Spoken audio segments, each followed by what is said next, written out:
got shorter, we got larger, or whatever, okay? And I'll get mine. Okay.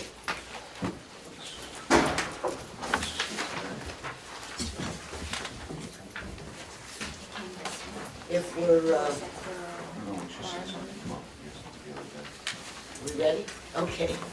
I got my stone, so I'm ready. Oh, okay, I'd like to call this meeting to order, and Glenn will lead us in the pledge of allegiance. I pledge Allegiance to the flag of the United States of America and to the republic for which it stands, one nation, under God, indivisible, with liberty and justice for all.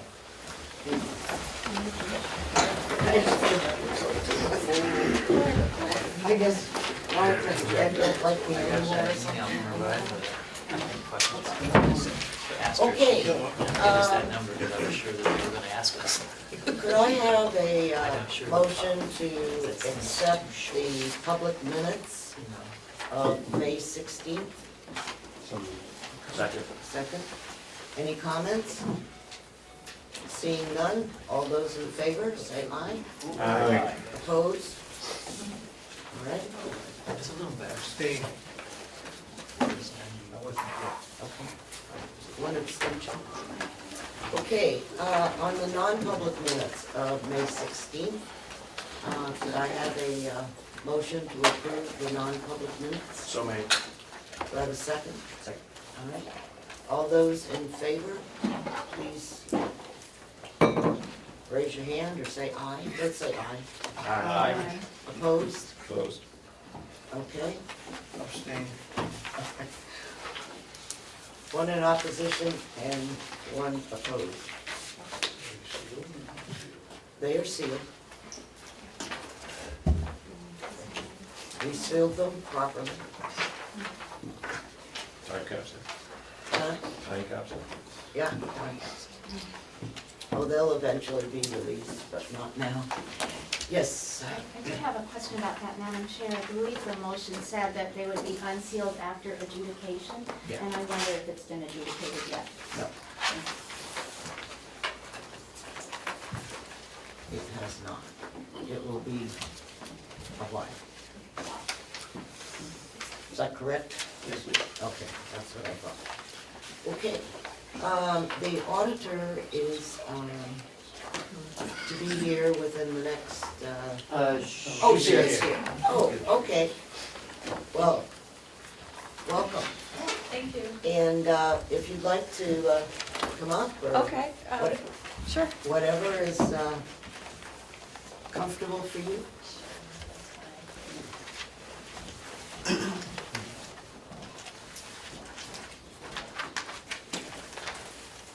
And it's Cheryle, right? Sure, yep. Okay. And last name? Burke. Okay. I remember the Cheryle. Okay. Cheryle Burke is here with us today to talk a little bit about the audit. Hope all of you have had a chance to read it. It appears that we're doing okay.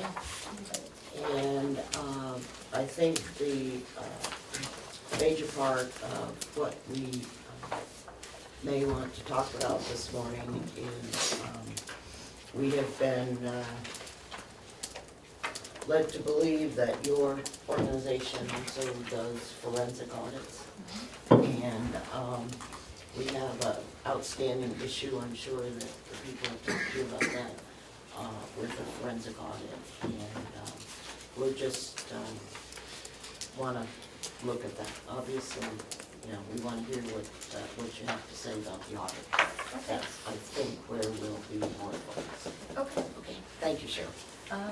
Thank you very much. I'm Cheryle Burke. I'm one of the partners from Melanson, Heath and Company. Melanson, Heath and Company is an audit and accounting firm that has been around since the 70s. The specialty area of the firm is audits and accounting of governmental entities, including counties. We have 2 offices in New Hampshire, 2 in Massachusetts, and 1 way up in northern Maine. As I mentioned, I'm one of the audit partners. My specialty area and my team's specialty area is audits of governmental and nonprofit organizations. In addition, my immediate team has a specialty area in audits of New Hampshire counties. We currently are auditing 6 of the New Hampshire counties. If you all have a copy of the draft financial statement, I'd like to point out some highlights. But first, I'd also like to thank Ken and Chuck and staff for the assistance that was provided during the audit. They were excellent, very responsive, providing everything that we needed in a timely manner, so that contributes to a very efficient audit. The financial statement presentation has changed significantly for those of you that have had an opportunity to take a look at it. The presentation, and I'll talk a little bit more about it in a minute, but really the intent of the presentation change is to be more transparent, make the financial statements more understandable. In addition, prepare them so that they're more aligned with the way you budget. In saying that, the most significant change in the financial statement presentation is the inclusion of the nursing home as part of the general fund. There are a couple of other funds that have been included in those, so if you're looking at last year's financial statements and this year's financial statement, there's quite a few differences. And as I go through this, I'm going to talk a little bit about the reasons for doing this. I also wanted to point out that your 2014 financial statements that were issued, they essentially were not audited, those balances. The auditor provided what is called a disclaimer of opinion, and basically that's no opinion on your financial statements. So in conjunction with doing the 2015 audit, we talked with management and with the commissioners about the revised financial statement presentation, and also talked about the need for having to audit the 2014 beginning of year balances. So we did go ahead and do that as part of the audit process. A few of the other changes that we'll talk about is the removal of Hale's location in the financial statements. Based on the information provided and some of the research that we did, we determined, and we were in agreement with management, that it was appropriate not to include that in the financial statements. Excuse me. So will there be a separate audit at Hales? Because they are an entity? That's a very good question. In New Hampshire, all governmental entities are required to have an audit by RSA. I've been contacted by Kathleen Bizard, I think is her last name. She's the administrator there, and we've talked about what we can provide to them. Based on their population, they may qualify for an exemption, and she's going to talk to DRA on that. So we've been in communication. I would just personally like to make sure that some outside agency takes a cursory look at expenses and receipts and so on. Okay. I'm going to talk about the Excuse me just a second. Oh, sure. Yeah, I just want to make sure I heard correctly. You're stating that the law requires an audit every year? It does, but there are certain types of audit that are acceptable for certain types of entities. So the audit that you're having is a full-blown, generally accepted auditing standards audit. Some of the smaller entities in New Hampshire are permitted to elect an auditor to perform certain required procedures. And then other entities, it's called an MS-60 form that they have to fill out, certain internal control procedures. Actually, the managing partner of our firm was helped in the state of New Hampshire develop the form, the MS-60, as well as the RSA. Follow up, Madam Chair? If I'm not mistaken, the RSA's relative to county government, the finances and audits, states that the audit will be conducted when needed or when necessary. Words to that effect.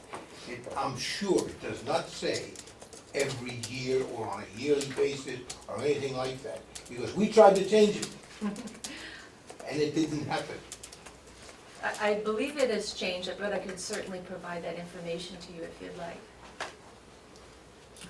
Thank you. Is this in relations to Hales? No, Okay, well then, hold your question. that was in relation to the previous comment. All right, go ahead. Thank you. I just wanted to clarify, the financial statements and the audit were done by your firm or just the audit? Both. Both of the financial statements were part of the audit, preparation of the financial statements were part of the audit process. Okay, thank you. Thank you. So I wanted to talk about the independent auditor's report. So if you have a copy of the draft financial statements, the independent auditor's report begins right after the table of contents page.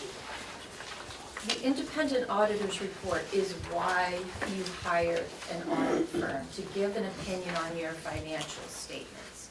And essentially, even though we have assisted in the preparation of the financial statements, the independent auditor's report in an audited financial statements is really the only, or are really the only pages in the report that belong to the audit firm. All of the other pages are derived from the amounts that are coming from your accounting system, your supporting documentation. So all of the other pages really belong to the county. The second page of the independent auditor's report is where the opinion section begins. In the middle of the page, and I'm going to talk a little bit about different types of financial statements that are included in an audited financial statement. We don't need a tutorial on audits. We need the basics. Okay. Okay, thank you. Important though, just backtracking a little bit, those 14 numbers that you got in your independent auditor's report, there was no opinion on them. We are giving an opinion in your financial statements. We're giving an opinion on your fund basis numbers. What we are saying is that we believe they are materially fairly stated in accordance with generally accepted accounting principles. And then we're giving you what they call qualified opinion on your government-wide financial statements. We'll talk a little bit more about that. I'm going to jump a few pages in. Let's go back to our, this, The qualified opinion? Okay. why, You're getting a qualified opinion. right, Yep, and what needs to be done to solve it. Yep, no, excellent question, I'm glad you asked that. There is, in the middle of page 2, what they call a basis for qualified opinion. So I mentioned earlier, you're getting a clean opinion on a certain set of financials that we'll talk about in a minute, and you're getting a modified or a qualified opinion on the government-wide financial statements. You're very close to getting an unmodified or clean opinion on all the financial statements in the report. There's one piece of information that's missing. You need to record what they call the net OPEB obligation, other post-employment benefits, the value of health insurance that you provide to retirees. In order to get that into the financial statements, you have to hire an actuary to calculate that. It's based on life expectancies and so forth. So you take that next step, incorporate that liability into the financial statements and record the required disclosures. You should have a clean audit opinion. And that's very important for bond rating agencies. They're looking at this page. Did that answer your question? Yeah, I understood it, but I need to make sure what else. Okay, great. I'm going to jump to what I think is really the key numbers page in the financial statements, and that is on page 12. If you look on page 12, this is the balance sheet as of December 31st, 2015. This is one of the sets of financial statements that's included in the audit report. It's prepared on the fund basis of accounting. It's what they call a short-term perspective. It's using a basis of accounting to record transactions called modified accrual basis. You have one column this year titled the general fund.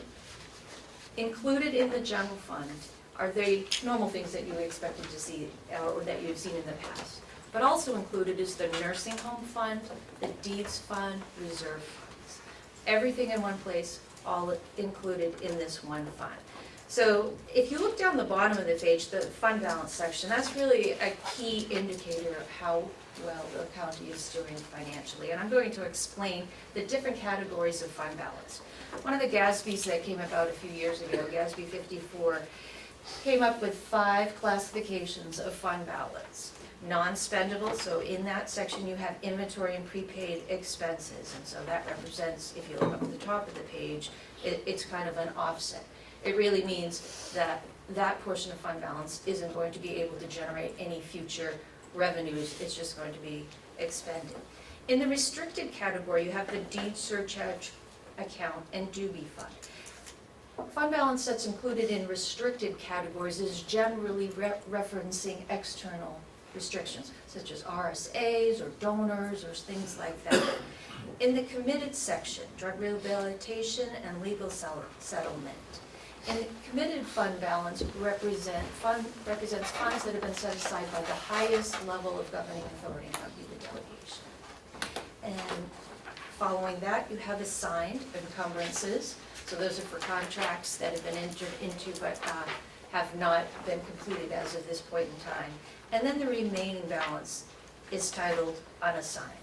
At December 31st, 2015, it was $2,239,530, which represents about 7.6% of your budget. One of the things that we talked about at the commissioners' meeting recently was the importance of keeping an adequate level of fund balance. This is something that bond rating agencies will also look at very closely. And our recommendation was to consider developing a fund balance policy. A lot of the counties that we deal with in New Hampshire have come up with a certain percentage, some have come up with a couple of months, that's an appropriate level of fund balance. So that should budget projections go wrong in a year, you're not gonna have fluctuations in taxation to account for it. Any further questions on that? Until we figure out what's happened to the nursing home money, we can't do anything about the fund balance. On nursing home. Okay. So, I mean, one would not argue that it's good to have a policy. Yep. But we seem to have a $3 million hole, the money that we have no idea where it's gone to, and this amount doesn't cover. Madam Chair, can you speak up? I can't hear you. Yeah, I can't hear you, It's clever. I was just talking about the nursing home bond money. Were there any questions on this page? Representative Burke? Thank you, Madam Chair. So, right to what you were talking about here, the unassigned fund balance, this is a reserve that, do we have a reserve, I guess is what the question that I want to ask. It is the fund balance that remains after you pull out all of those reserve items, so like the committed fund balance, the encumbrances, and I'm using the word reserve loosely here, but it's really the residual fund balance that's available. So if you think about it, it's what you had been using to offset your budget in a subsequent year. That would be available, but if you had appropriated it for the next fiscal year. So, my follow-up. Yes. So, in previous years, we've always had a balance in this unassigned account that was reported on our MS-45s. And then, we had a couple of 2-year period or 3-year period where it just disappeared. So have the adjustments been made so that this is actually a real number? A very good question. And maybe I should have talked a little bit more about the effect of the inclusion of the nursing home on that figure. So if you continue on in these financial statements, there is no separate enterprise fund for the nursing home. In years past, there had been separate pages. It was included as accounting terms of enterprise fund, using a different basis of accounting called the full accrual basis of accounting.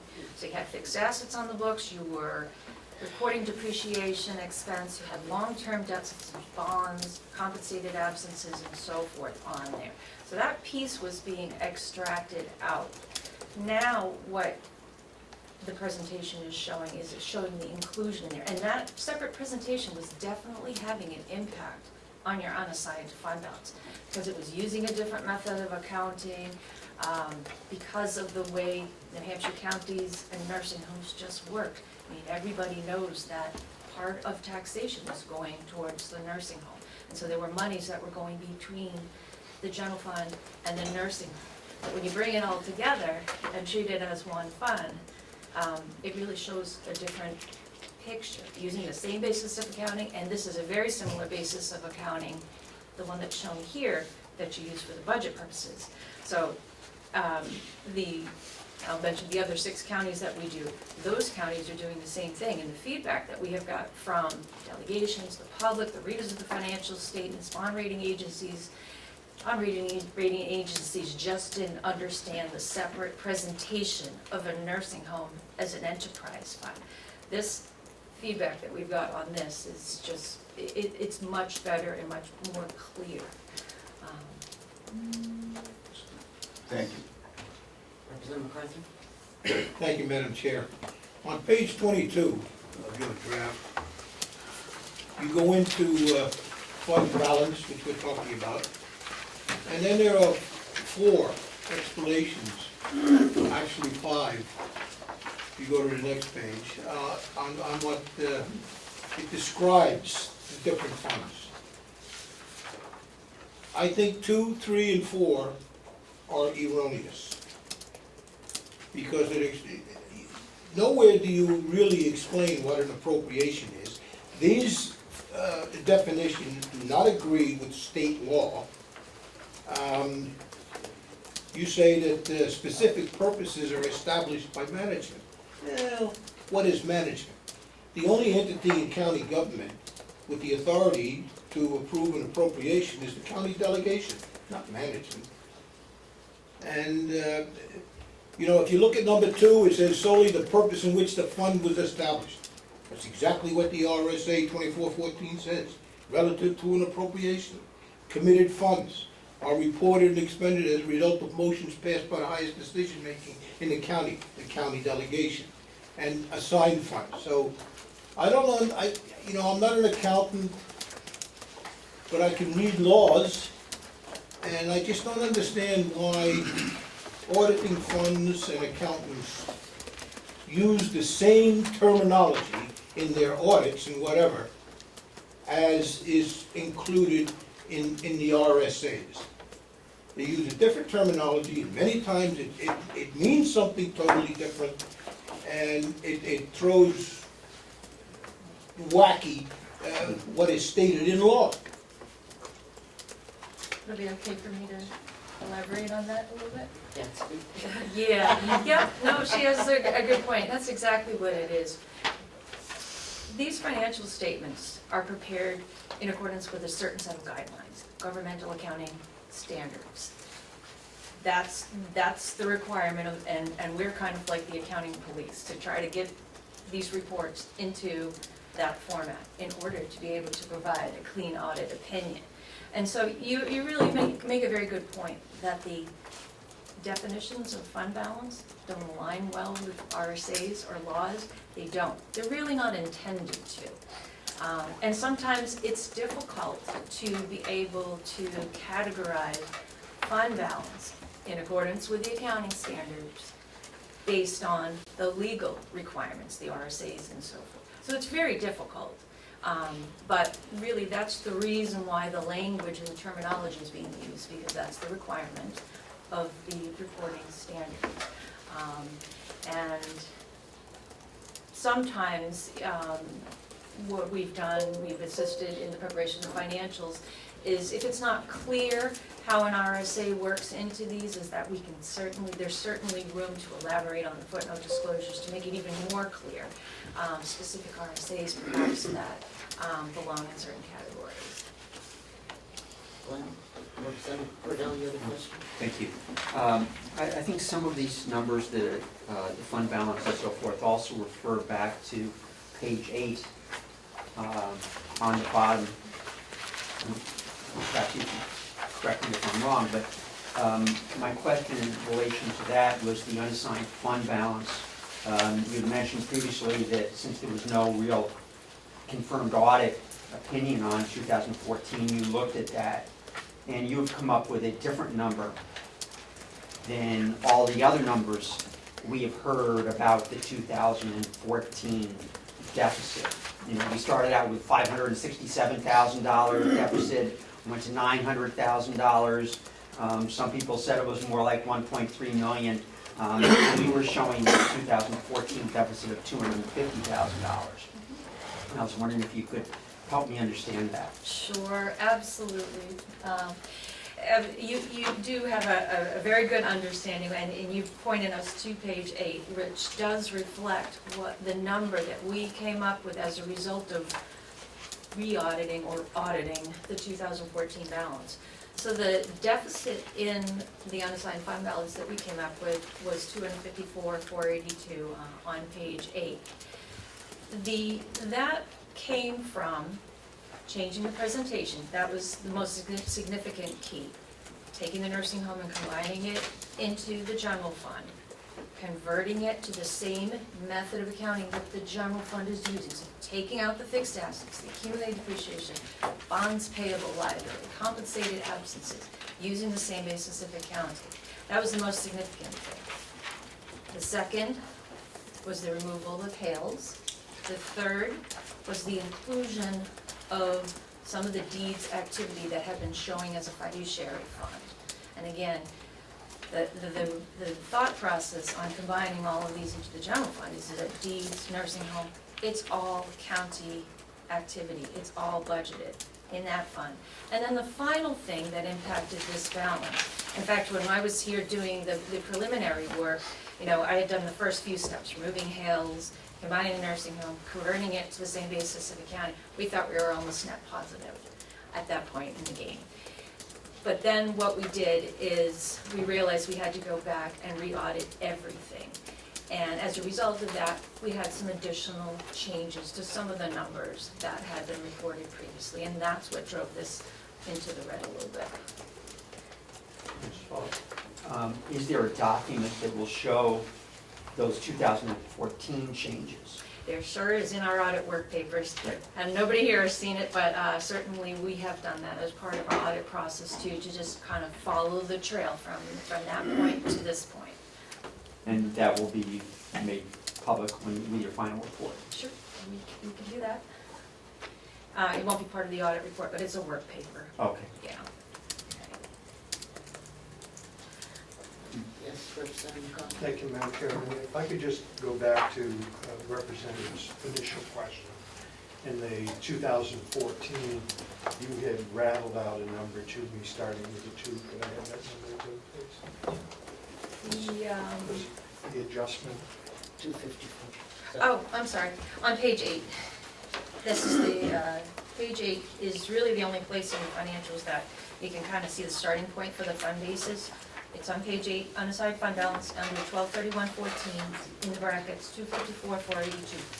254. Yep, that's the number we came up with when doing the presentation changes, converting to the modified accrual basis of accounting for Thank you. governmental funds. I also wanted to point out that this audit, you know, we're new auditors. We had to go back and audit 2014.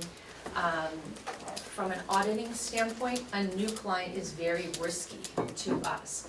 And as a result, we have a tendency to over-audit in the first year.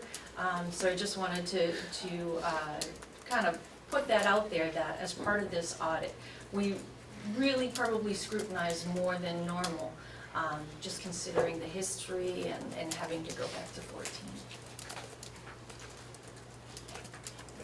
Representative Melanson. Thank you.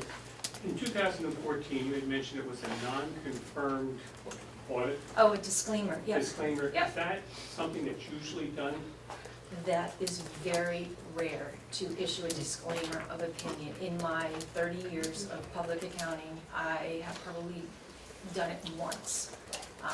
It's basically a non-audit.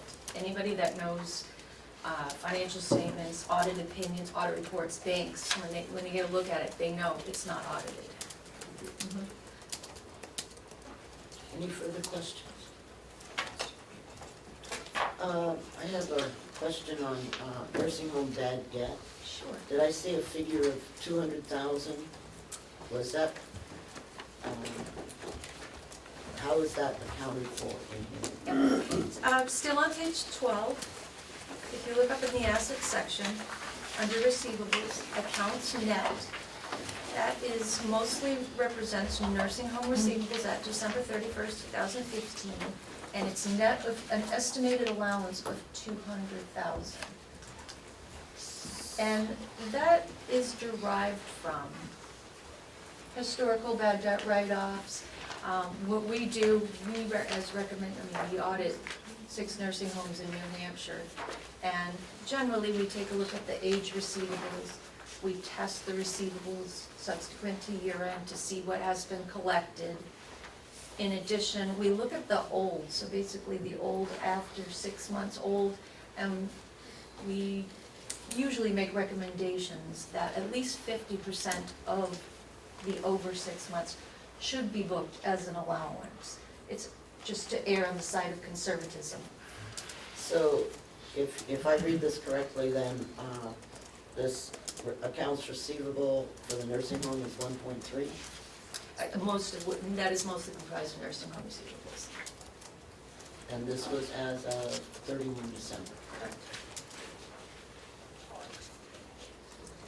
It's not a good thing. Okay. And you allowed for the 200,000 in bad debt. Yeah. And where is that? Excuse me, I read it, but I don't remember where it was. I can't remember off the top of Okay, my head.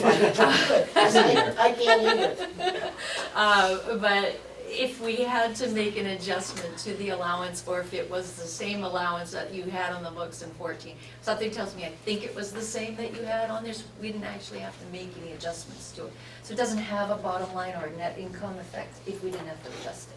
I thought our, I think you had a big adjustment in 14 though. yes. Yeah, but I don't think we had to do anything further. Representative Lee?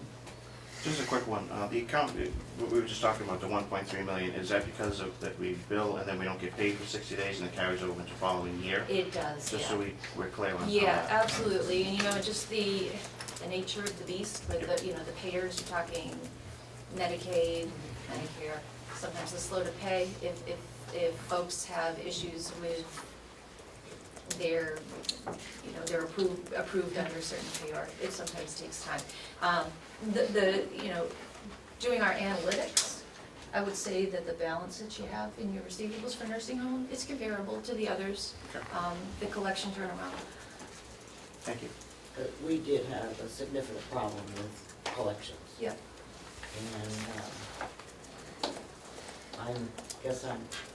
And unless someone will be able to tell me that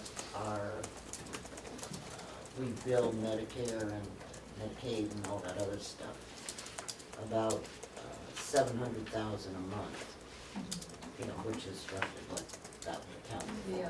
you know, or 600,000. And there's always troublesome ones, you get somebody in there that you think is eligible and you find out they're not, and then, it takes a very long time to, work with the legal folks to attach the estate or whatever. No, I understand all that. I'm just getting a little. Yeah, just trying to get an idea of I kind get a of what's little- in there. Right, I Yep. get a little nervous when we are looking at that. Yes. Did you have another? Okay, go ahead, Representative McCarthy. Thank you, Madam Chair. And one more point that I would like to make on the definitions you have here. On number 2 on page 22 is restricted funds. Do you not consider the money coming from tax anticipation notes as restricted funds? Because the law states that they definitely are. They can only be used for the purpose which is intended, and that is to pay the bills for that particular year's budget. But later on, so I say that tax anticipation notes are restricted funds.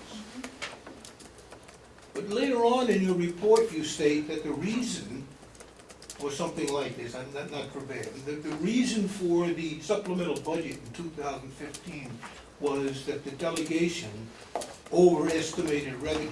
There was no mention of the fact that $1 million of the 2015 anticipation note was used to pay off illegally, against the law, to pay off 2014 bills. No mention of that. The only reason stated for the supplemental budget was that the delegation overestimated revenue. But in my opinion, the fact that $1 million was gone and couldn't pay off the 2015 bills, that was the primary reason for the supplemental budget, not the fact that that revenue was overestimated. And that's, the proof is in the pudding. Look what was left over at the end of the year. May I? Please. Just to try to piggyback on what you have said, trying not to get too much into accounting jargon, you're right, TAN money is restricted for particular purposes. However, it doesn't mean these are restricted, these are generally accepted accounting principles. So again, we're talking about two different things, so it's hard sometimes to mesh the two.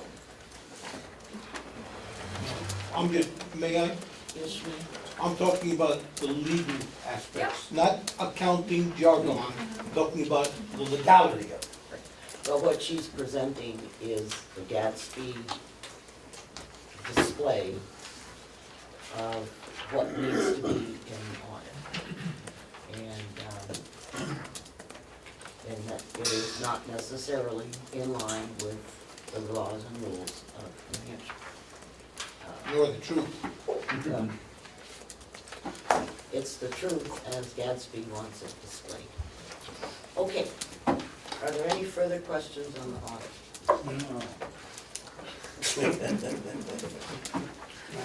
Yes. If I could, I apologize for my missing the being in the presentation.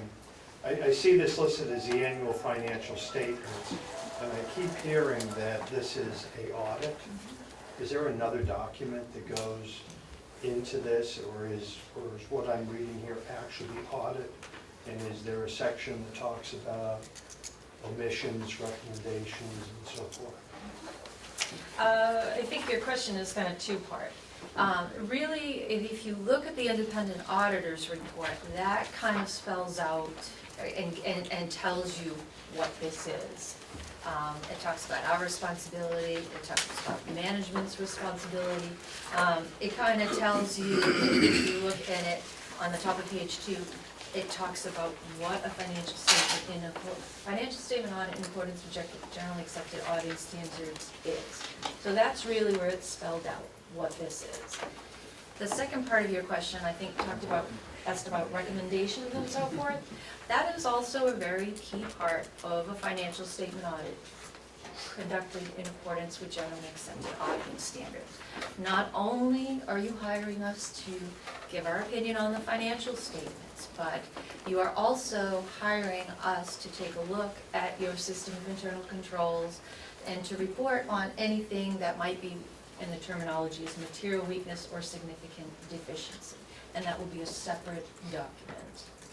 That, if I could, but that's a document we don't have the benefit of right now. I have not completed it yet. I'm trying to get inspired. I've tried picking it up a couple of times. I just want to make sure that the recommendations and comments that we make are practical, useful, thoughtfully worded, so that they can be of benefit to the county going forward to implement change. That sounds great. I hope you can find the time to sit in a quiet spot. I'm really looking forward to that inspiration. Yes, Representative Cordelli. Thank you. I just wanted to ask about something that popped out to me on page 24, I think it is, number 3, custodial credit risk. Yeah. It sounds ominous that you have over $1 million exposed as uninsured. I can talk a little bit about this. Number 3, cash and short-term investments footnote disclosure. Those of you who've been in accounting around since the late 80s and the 90s knew that we had a lot of savings and loan that went under. As a result, GASB and also FASB, that governmental entities don't follow, required a footnote disclosure called custodial credit risk. The requirement was that any holdings, any cash holdings that weren't FDIC insured or the IFM or had additional collateralization policies needed to be disclosed. And that's where the footnote disclosure came about. In those days, it was very important and a little bit alarming if you had uninsured cash deposits. Not so much nowadays. Really, what we look at more closely is that, is it a stable financial institution that your monies are being held in? Do you have a procedure to look at that regularly, perhaps monthly, quarterly, annually, to be sure that your funds are not at risk? So at that point in time, that's the number we came up with. This actually came up in discussion with the commissioners meeting. I believe the treasurer's here. I don't know if he's here. Yep, hi. He questioned it too. It seemed to be a little bit of a high number to him, so we have since forwarded our cash work paper for review to him. And he's gonna take a look at it, so it's possible that this number may change. Go ahead. Switching to another area. I think Representative McConkey just mentioned recommendations and all, and I think last week you did mention some recommendations in your discussions with the commissioners. I found it maybe inappropriate for the county administrator to tell you not to bring them up today, but maybe you can relay some of those recommendations to us verbally. I think that we and the public have a right to those recommendations as well. Okay. I did start writing a management letter actually on Friday. I think I have all the thoughts on paper, but they're not very well worded. But really, first and foremost, that I think that our recommendation will be to establish a fund balance policy. In light of what has happened to you in past years, I think it's very important for the county to establish what they determine to be an appropriate level of fund balance. I have provided a couple of examples already to management. My understanding was that that was already kind of in process anyhow. But I did provide a couple of examples from New Hampshire counties, because there is no RSA that says you should have this much in unassigned fund balance. And there is no other rule. GASB doesn't tell you how much to do it. And counties are a little different. GFOA has their recommendation, that's the Government Finance Officers Association. DRA in New Hampshire does have some recommendations for towns, but not so much for counties, and counties are very different. So that is going to probably be one of our first recommendations. The second one, I did read your performance audit from 2014, and I found it to be excellent. The recommendations were very good. I did also notice that in 15, a handful of, probably more than a handful, of those recommendations were in process and policies and procedures were being developed. So I think continuing on that track, prioritizing those recommendations and moving forward on implementing those will be something that the county would benefit greatly from. Piggybacking on that performance audit, we're going to talk a little bit about formal risk assessment and monitoring process. So after you develop the policies and procedures, that's step one. Step two is to regularly monitor compliance with those. You can have all the policies and procedures in the world, but if nobody's looking at it regularly, then yeah. So that'll probably be incorporated into this somehow. I did want to make the recommendation that the county contract with a actuary to get the OPEB valuation so that you can have a clean audit opinion that's going to help you going forward should you want to in your borrowings. In addition, we had noted some decentralized, we call them decentralized activities that exist in the county. So certain areas, I'm trying to think, I'm just kind of drawing a blank here, where perhaps there's, I don't know, actually a good example is like the Registry of Deeds. It's probably the biggest decentralized thing that is happening in the county, and it's true with all the counties up here. They have what we call kind of a lack of segregation of duties generally, because you have such a small office of people doing multiple activities. And so it's considered to be a risk area. So this is the example I'm giving, but I will give more specific examples to management. And our recommendation would be to, number one, bring all the cash accounts under the control of the treasurer. We found some that different groups have signature authority on, and that's a risk because they're doing everything related to that account. We would recommend to separate the signing or the withdrawal ability and give that to the treasurer or the assistant treasurer. In addition, just to improve oversight over those accounts, we would recommend that they be brought into the general ledger, not recording every single transaction, but at least periodically for the purpose of monitoring and oversight, that somebody up at the finance office is looking at what's going on during the year. And I think that those are really the key areas that I'm kind of going to structure the letter on. All right, I want to spend the next 10 minutes on the forensic audit. So if you have further questions on, as I read through it, I thought that it portrayed where we were, and an understanding of Gadsby is extremely important, and we need to realize that Gadsby's a pain in the neck, but auditors love it. And, Oh, auditors don't love it. oh yes, they do. I don't have a question, but thank you. Just a comment, I just find it amazing, the one thing I've learned from this thing, nothing to do with your firm, but we're doing an audit which is contrary in many places to state law. And I guess I just don't understand that. I don't know which needs to change, but it seems challengeable or something. I don't know, that's all I say. Just, I found that amazing, and thank you for pointing it out to various places, but there's no reflection on you. No, I'll it's just say, definitely challenging, you know, in every state, and we do business in multiple states. Gatsby, you know, I guess I would call it a challenge, you know, it really is to figure out where the legal items fit into the Gatsby model. And that's really what it is, it's a model. Gatsby does this because they will put everybody on the same playing field and making sure that the presentation and the way you're getting information into here is the same. So that's kind of the reason behind Gatsby. Okay. The commissioners have been provided a list of approximately 20 or 25 items that we were looking at doing a forensic audit.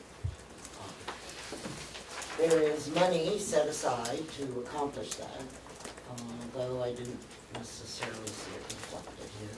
It was, maybe it was and I missed it.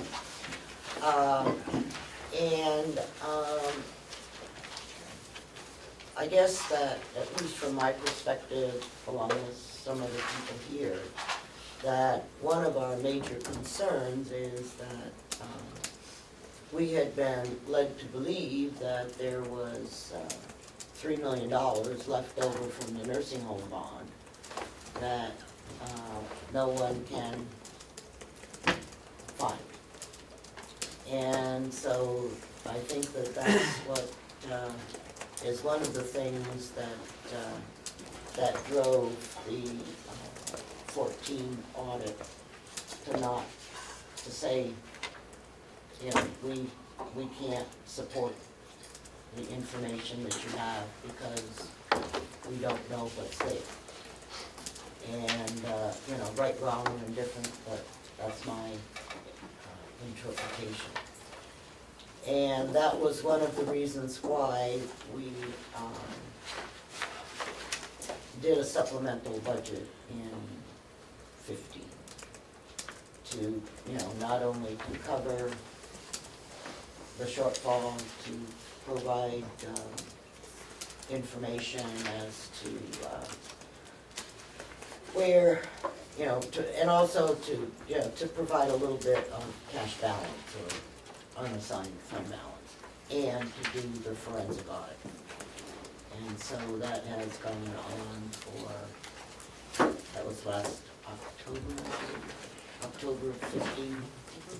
And so we're almost 9 months after that, and we were assured that someone at your firm, whether it was you or someone else, had looked at the kinds of things that we thought, we as the delegation thought needed to be looked at. And so, at least from my perspective, we need to know when you're going to begin this, and I'm not sure, according to what I've been told by the commissioners, is that because we have hired you as our audit firm, that you're capable of doing things that we don't necessarily have to go out with a separate RFP, but rather just a, whatever you call, identifying things to move forward. So I'm just curious and as to what your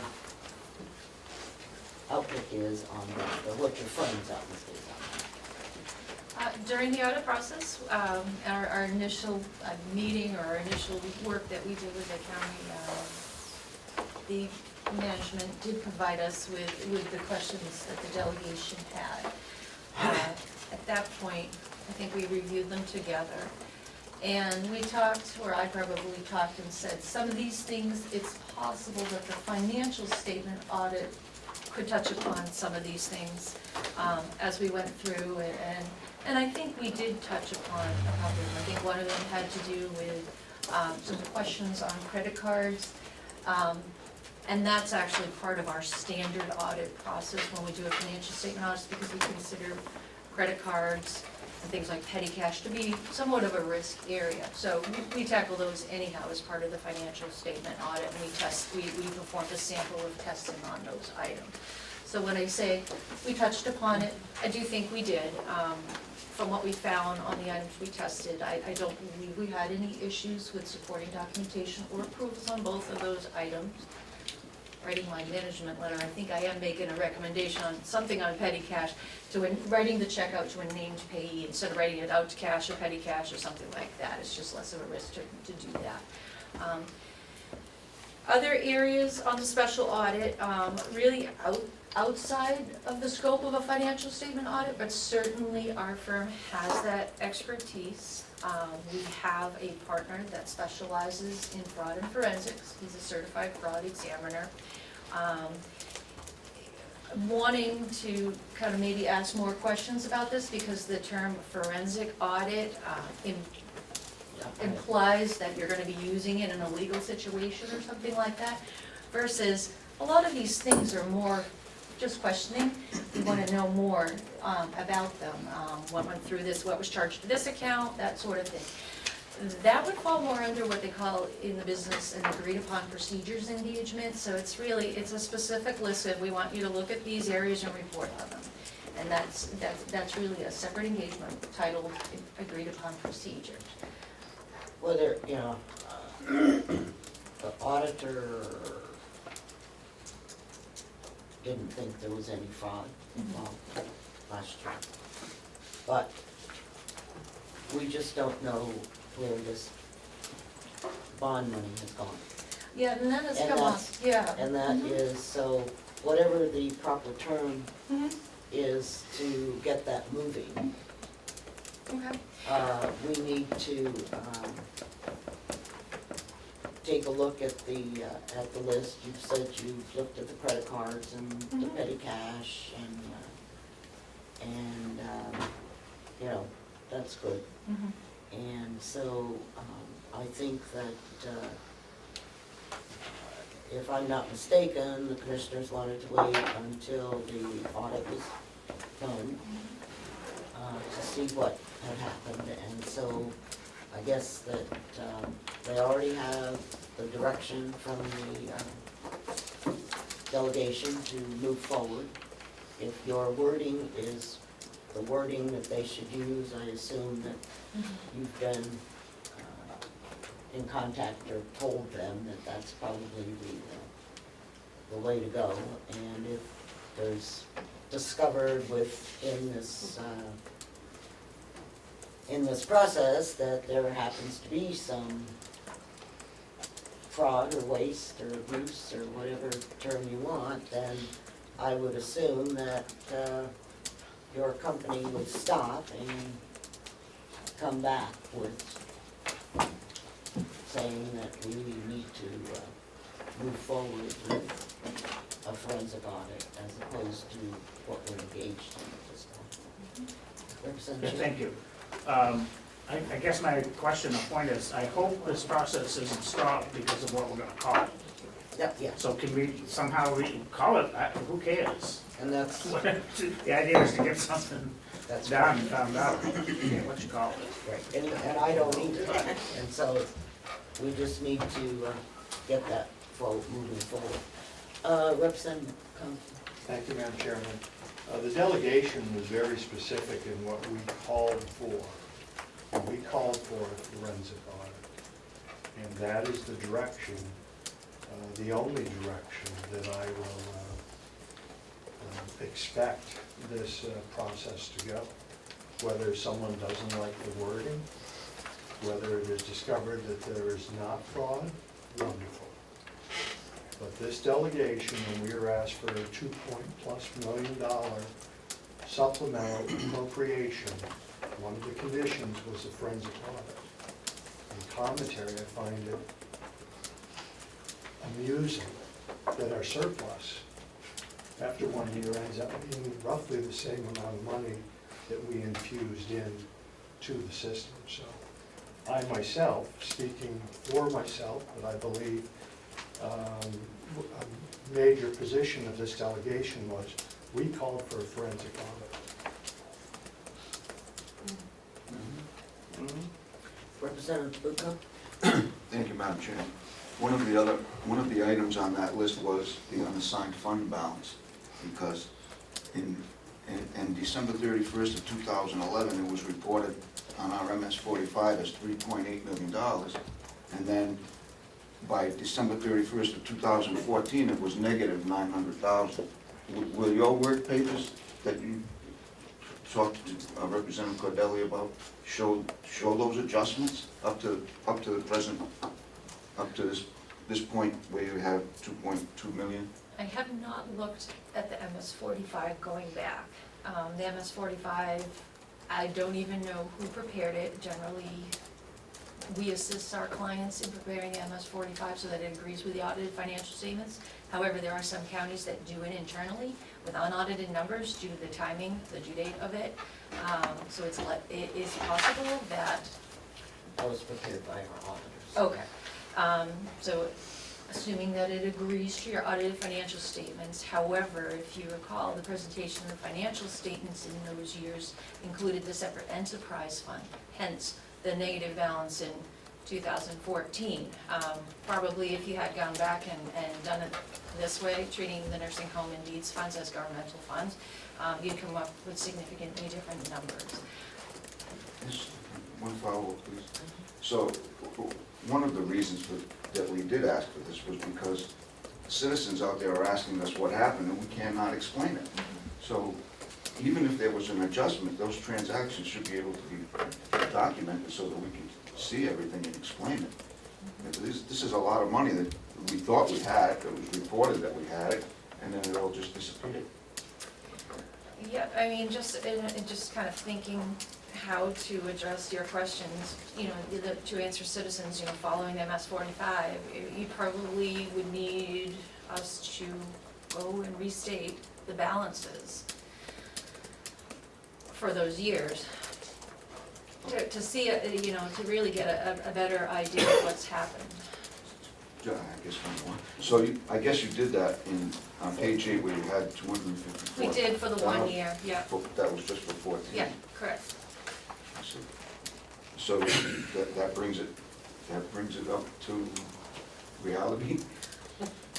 Yeah, like I said, With the single We audit? over-audited this year. Okay. We really, more so than we would in a subsequent I year. guess I was just asking if Yep. the work papers would show those adjustments so that. They're not gonna show anything, I mean, we have a work paper, like you had asked a question about the trail from the numbers shown in the 14 report to the beginning 254. We have a work paper that shows the adjustments on that. But we didn't go back any further because it's one point in time to another point in time. Thank you. Hang on, Gibson, McCarthy? Yes, the other thing, thank you, Madam Chair, that the chair already mentioned, the excess money from the $23 million bond to build a new nursing home. By law, not one penny of that excess can be spent without a 2/3 majority vote of the delegation. But yet the money is gone, and I can only remember one vote that we did to spend some of that money, a small proportion of it. But yet it's gone. And that's another thing. And the use of $1 million of the tax anticipation note, the 2015, that went to 2014, paid those bills. Okay, Representative Cordelli? Yes, thank you. I think that we are letting the commissioners and the administrator know that we are very happy that the audit is almost complete. And so there is now no reason for them not to move forward with, call it what you want, okay? So that we can get a clear picture of what has happened to the bond money in particular. She did indicate that some of the items on our list had been checked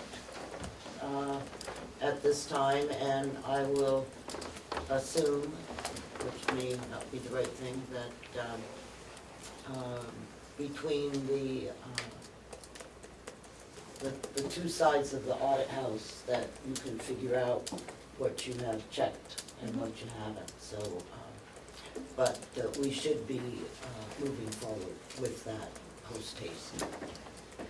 Is that, Representative Butler, you have not spoken yet. Thank you. I understand that we will proceed with the special audit that will look at those 20 items and get some answers on that. What is the difference between that and a forensic audit, please? Just in looking at kind of, I have the list right here of your special audit items. I think just in order to be able to structure our procedures appropriately, to draft the engagement letter appropriately, I'm probably gonna need a little bit of clarification on some of the terminology, like what exactly you're looking for. So for instance, an audit of the petty cash account, and what, do you just want to see all of the transactions that flow through there during what period of time? So you need to be very specific about what you're looking for. In terms of forensic audit, that would be somebody different than myself and my team in the firm. The fraud team would come in specifically looking for fraud, as opposed to looking for answers, like, which a lot of these seem to be worded that way. You just want to know what has been charged there, what is going through there, that sort of thing. Follow up, please. I have not been involved in creating this list of 20 items, but I understand that it would answer many, if not most, of the questions that the delegation has relative to analysis of what happened with the money from the construction bond and other concerns relative to accounting processes. But it is not going to be a forensic audit. So it seems to me that that needs to be clarified and resolved, that at least pursuing these 20 items is where we go next. And I would hope that we would leave here today knowing that that's what is next, and not a forensic audit. Okay. We will, just a moment, please. We will be, I think that what we need to do is to make sure that when the letter of engagement is put together, that the delegation see a copy of it, okay? And then if you have problems, just like in other RFPs, I don't know how many of you read them or answer them, but if there are questions on the engagement letter, and we can, if necessary, we can call another meeting, because that has to happen, so that we are all together. But I think that our goal is to get that moving yesterday. And so I will leave it at that, and we can see what the engagement letter says, and we'll press forward on that area. So I want to thank you very much for coming today, and I know that it's difficult to, when you have restated how we are looking at our financials, that it causes some concern and angst and questioning on the numbers. But we look forward to seeing the management letter, and I assume that that will come out rather quickly, and that our commissioners will send it to us so that we're aware of what needs to be done. So, okay, is this something very important? You're talking here, Frank. Both. It is to me. I'll let you go. The delegation's already voted on the fact that we want a Okay. forensic audit. Okay. And I, for one, will not vote to spend one penny on anything other than a forensic audit. Well, you won't get a vote on spending the money, because we've already authorized. We already voted. Thank you. Procedural question, Director, thank you for being here today. No matter what we call this audit, if we go with a special audit, if you find, and I'm just assuming, or I'm not assuming, I'm just saying, if you happen to find evidence of fraud, what is the procedures within your firm to deal with something like that? It's actually an audit standard procedure. We would need to report that immediately to whoever we're doing the engagement for. So the engagement letter addressed to the commissioners, we would report that to them. So there's a built-in? Yep. Madam Chair, I have another question. So built-in triggers into the system, okay, thank you. Yes, Madam Chairman. Yes? I guess my only concern, I don't know what we're gonna call this thing, and I'm not really sure what's gonna happen. Well, I guess I'm sure what's gonna happen. My concern is, right or wrong, the delegation voted to have a forensic audit, as stated by quite a few people. So far, that's over a year ago, right? No, not quite. 9 months. November. I don't know, quite a while ago. 9 months. And so far, all we've done is avoid getting it done. And this is just another, it seems to me, avoidance of getting it done. Now, maybe this step is necessary, and then we can decide if we need it, but at some point, we need to either have another vote, so we said, okay, we're satisfied with what they've given us, or let's get on with it. Because so far, it's been nothing but delays and reasons why we're not gonna do it. And I find that unacceptable. Okay, all right, thank you very much, and we're gonna take a 5-minute break so that our friends can set up for our jail presentation, or correction study, I guess I should call it. So we'll take 5 minutes and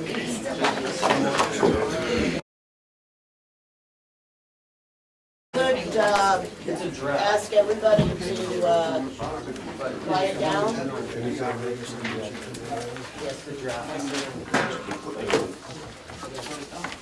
Okay, Jason, if you would mind introducing us to what's going on here, please? Good morning, everybody. Morning. So enthusiastic. Back here again from the jail to talk about our reentry programs that we've started working on with our consultant. And this is Kevin Warwick, our consultant. Here to do a presentation on what we've gone through, where we're at, and projected where we're going. Also have here is Lieutenant Phillips, who is in charge of our programs at the jail. And with that, we'll be jumping in back and forth, talking about what's going on.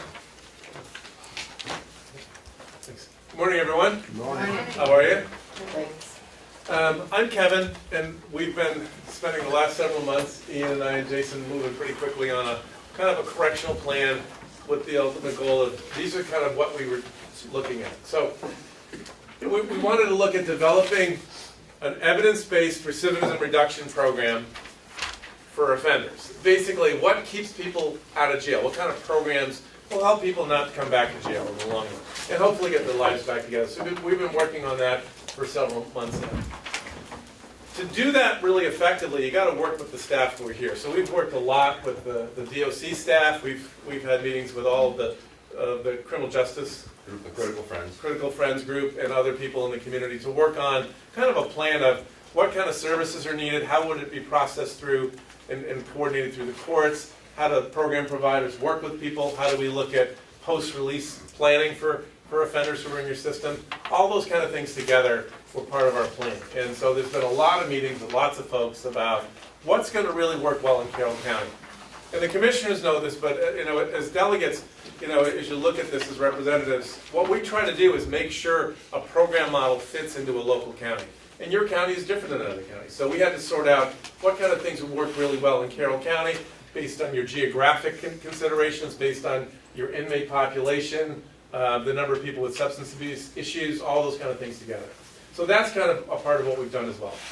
Another piece that we looked at is what kind of staff training was needed for the people at the DOC and others as they look towards developing this model. How does the skill set get built up so you can do the things you want to do? Also, taking a look at staffing. What kind of staffing is needed? As people probably know or don't know, Ian has pretty much been it, for the longest time. When you look at your programming to address kind of recidivism and all those kind of programming pieces, Ian's been the only game in town. So looking at what would make sense in this county for program staff. Again, we've involved most of the key stakeholders in terms of the criminal justice community and all the provider agencies that are in the area, probation, parole, public defender, county attorney, all those folks working together. One of our goals, and we're just starting to look at this, is now that we looked at the model, what's the model that's going to work for Carroll County? What kind of funding options can be there to help supplement these kind of programs? In the short term, over the next year, over the next 3 or 4 years, to begin to look at this model in a way that makes sense for this community. And so all these kind of things are what we've been kind of working on over the last several months as we began the process of doing this. And literally, after the contract was signed, I think we were engaged in having meetings about 2 weeks later. So the staff was really good about this. And just as a note, I do this all over the country. The group of people that I work with in this county have been incredible to work with. The DOC staff, both Ian and Jason and the work that they've done, the provider agencies that work with you, the criminal justice people. A lot of people can be resistant to this kind of stuff because it requires a little bit of a difference of thinking.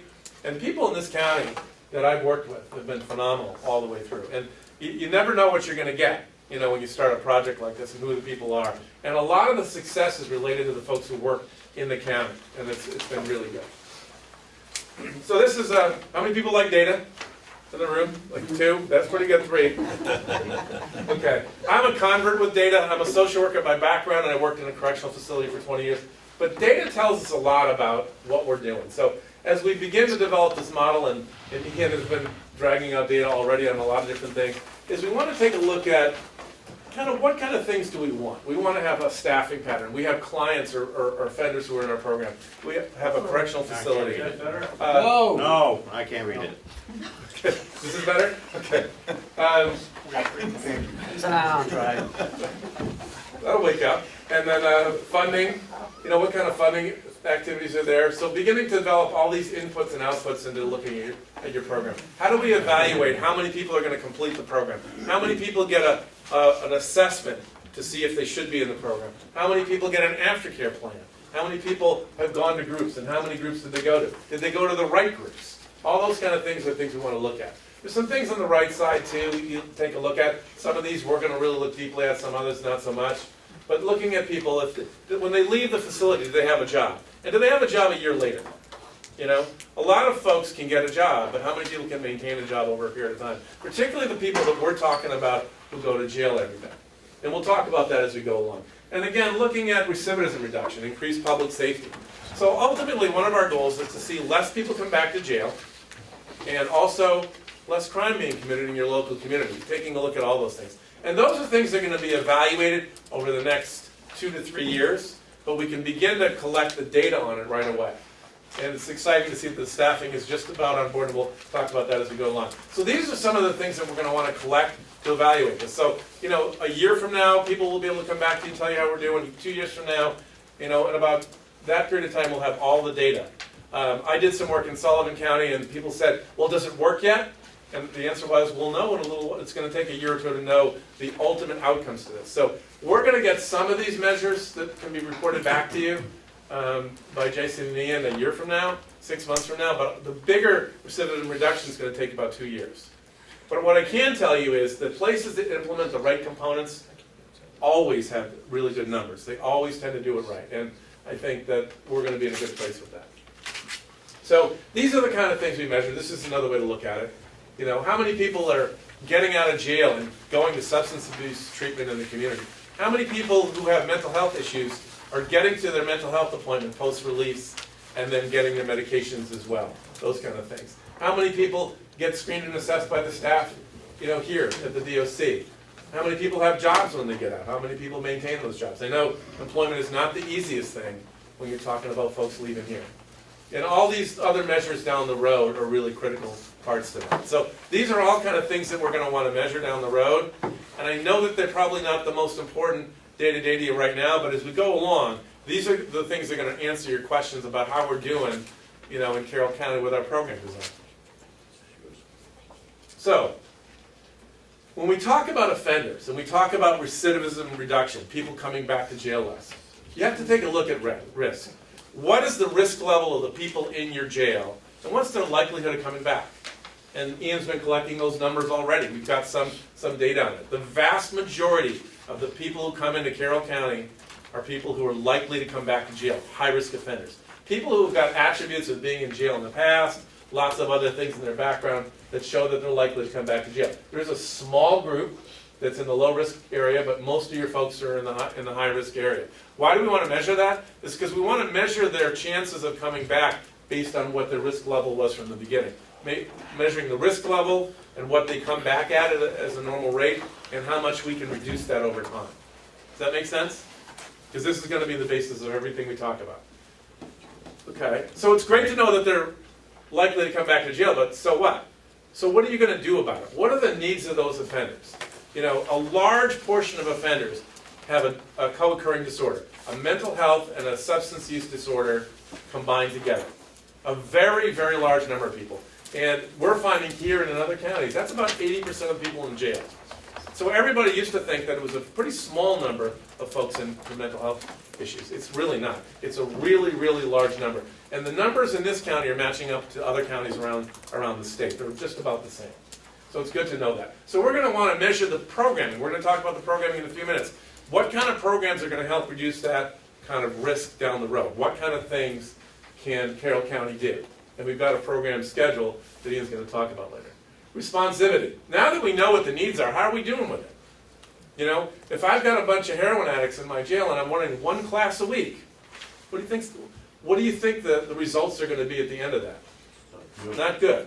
Okay? So being able to make sure that you have programming that matches both the dose that they need, the amount of time that they need in programming, and the right types of programming as you go along. That's going to be an important side of that. So how do you get there with those kind of things? You've got to have staff with certain skills. We'll talk about the fact that Ian's a certified trainer for Thinking for a Change, which is one of the most important groups. It looks at the thinking process and decision-making of people. A clinician with a background to deliver the co-occurring mental health substance use groups, and a case manager to be able to manage those people as they go down the road. but their skill set is really important. What they've also found out, as we've gone through meetings here, is the staff that work in the facility are, one, interested in evidence-based practice, and have been taking the time to read and understand it, which is super exciting to do. So the correctional officers, even though they're not part of the day-to-day programming, they can have a large impact on whether it's successful or not by supporting the program, by working with inmates, 24 hours a day, 7 days a week. Those staff have been engaged in the program training that we've been doing over the last several weeks and months, and Ian and Jason have done it in other places as well. So, this is a tool called the proxy, which Ian is already using. Basically, it's current age, age of first arrest, and number of prior arrests. What this tool will tell you is, what's the likelihood of a person coming back to jail? Okay? Remember we talked about risk a minute ago? This is the tool that helps you get there. It takes about 3 to 4 minutes to do, and gives you a lot of information about who's in your jail. Why is it important to know your risk level of people in your jail? It's more than just the program here. It tells you, are the courts sending a lot of people to jail who don't need to be in jail, or not? For example, if we did this in Florida, most of the offenders would be low risk, okay, because they over-incarcerate. They incarcerate mostly everybody. And so, looking at New England, most counties in New England tend to be incarcerating on a lower level. So they don't lock up as many people per capita as some other states. Louisiana, Mississippi, Florida, Texas tend to lock up lots and lots of people for low-level crimes. Now, what does that mean to a local community? It means you're spending a lot of money in your jails. And in this case, and in this county, it's not the case. So we already know that. Okay? So here's the proxy numbers. And as you go through the proxy, you want to take a look at risk level. Most of the people in this jail go into these top-level areas here. They're likely to come back at about a 60% rate. So the people who come through your jail are likely to come back to jail again. Once, and then again, and again.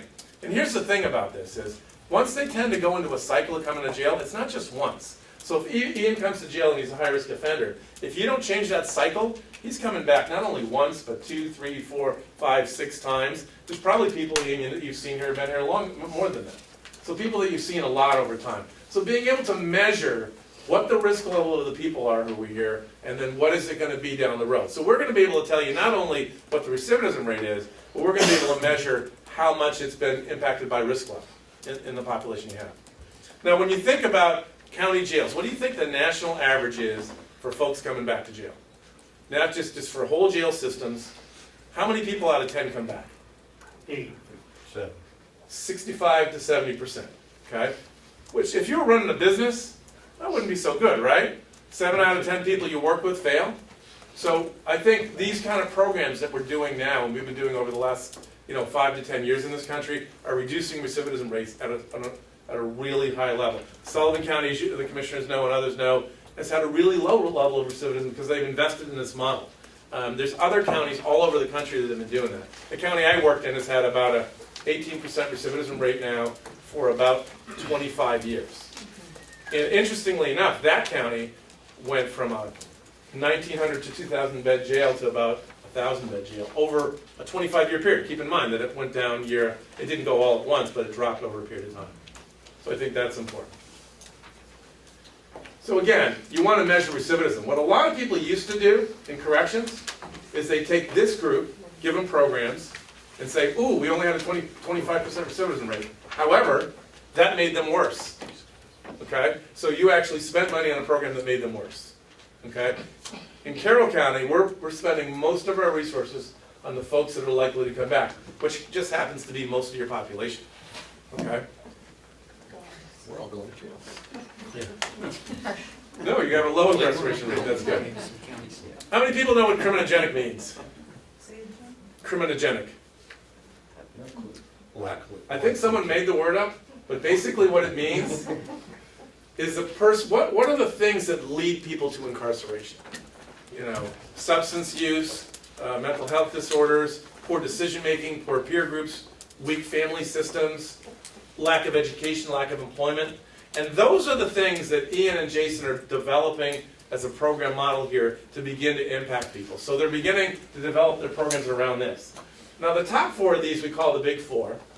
And basically the history of antisocial behavior.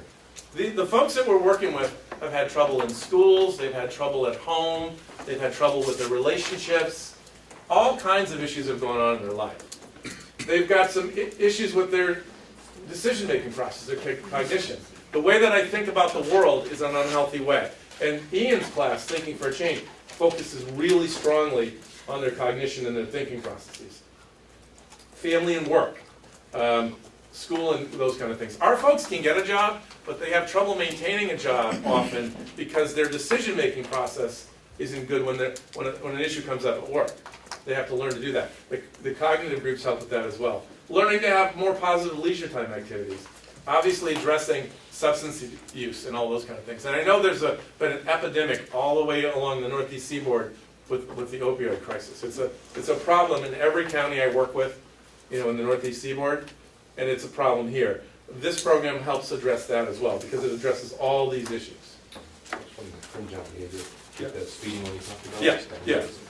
Yeah, the speed, an example I use when we do Thinking for a Change training is, let's say I'm going 75 miles an hour, and Ian's going 80 miles an hour, and a police officer pulls us over. What's going through your head? You're the person who got pulled over. What's going through your head? Ian's going 80, police officer pulls us over, I'm going 75, I'm going, down 93.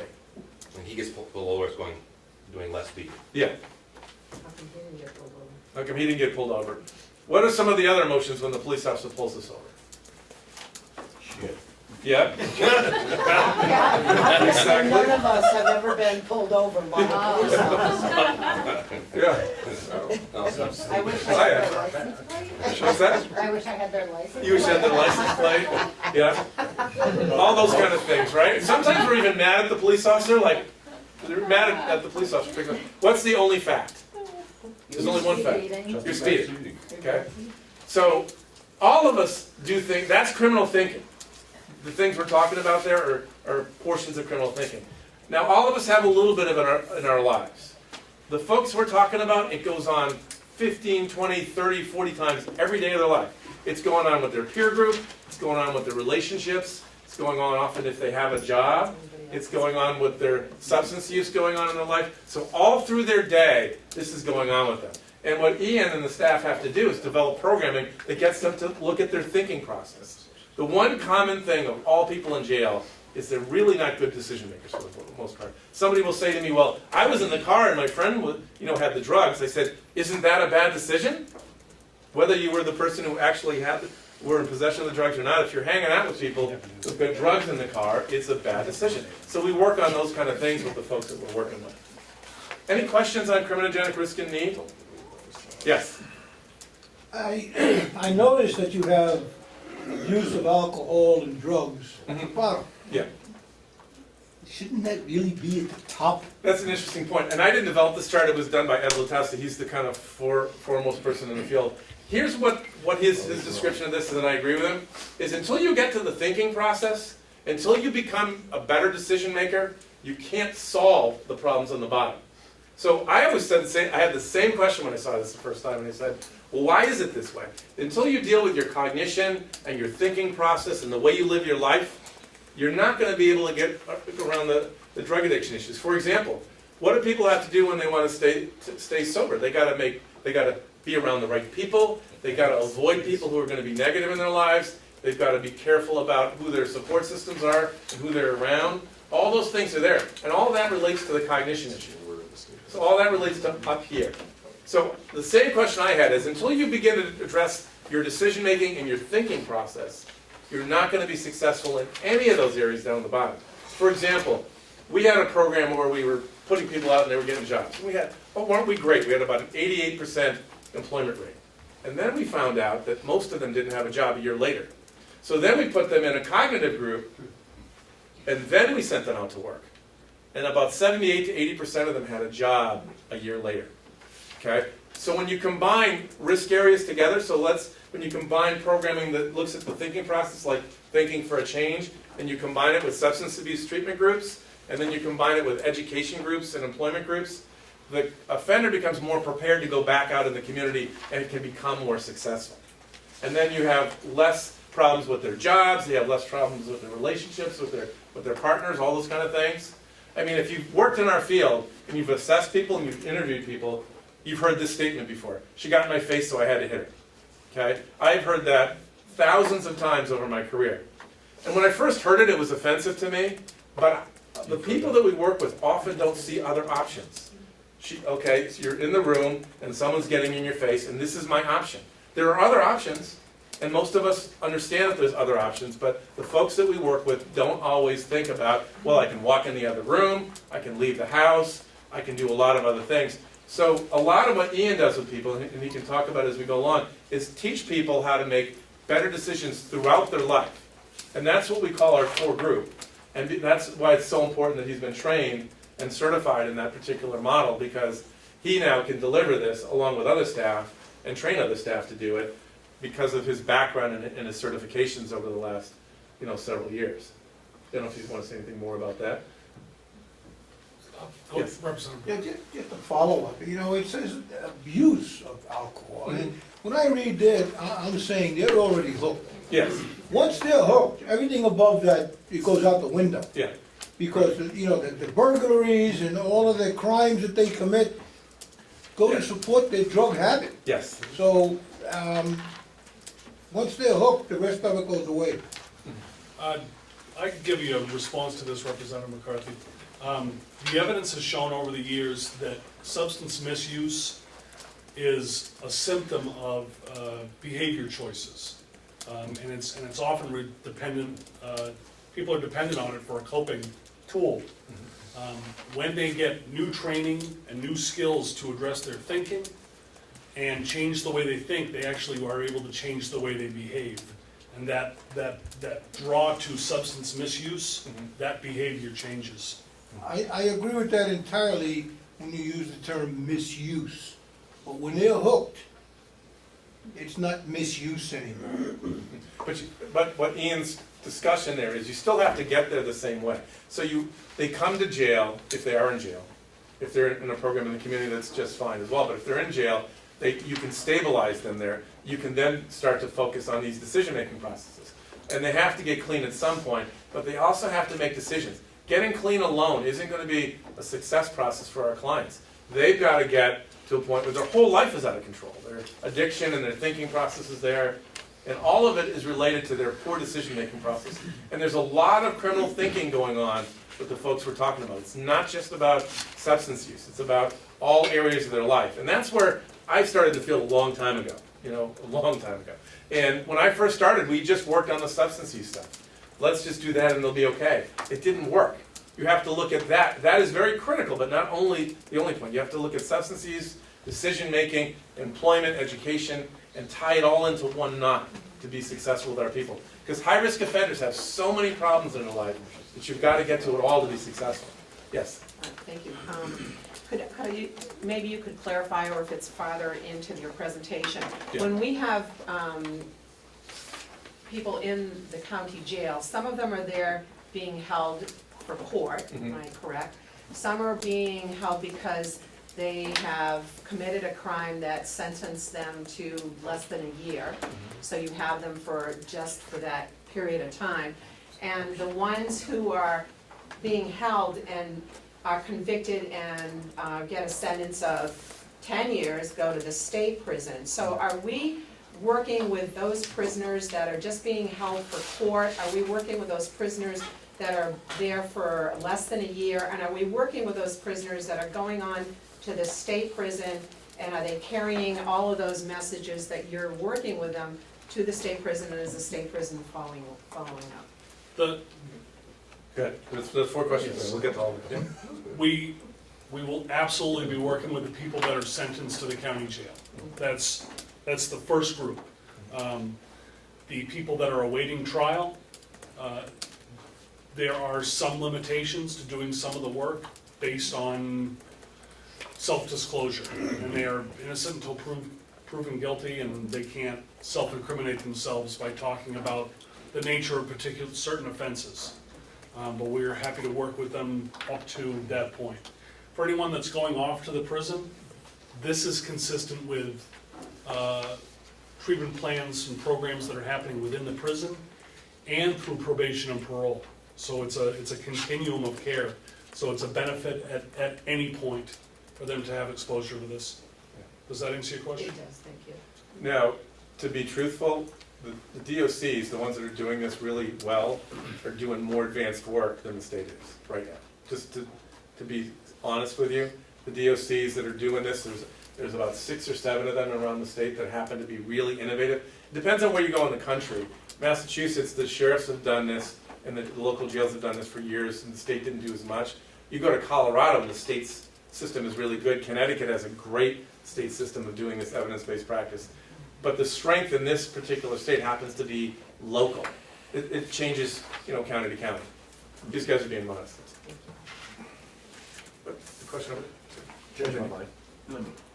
Let me direct this to Jason and maybe to help the group understand a little bit better. Jason, would you talk about the average age of the prisoner in Carroll County, the average time of their incarceration rate, and their existing recidivism rate that you're dealing with? Just to give us a little background. We did last year, recidivism rate was about 49%, which is not far off the national. We are, let's see, average length of stay in any county facility is about 45 days is our average length of stay. And we're no different. And average age? Average age. I think we're still 19 or 20. Yeah, 19 or 20, they're still young, so. Very young.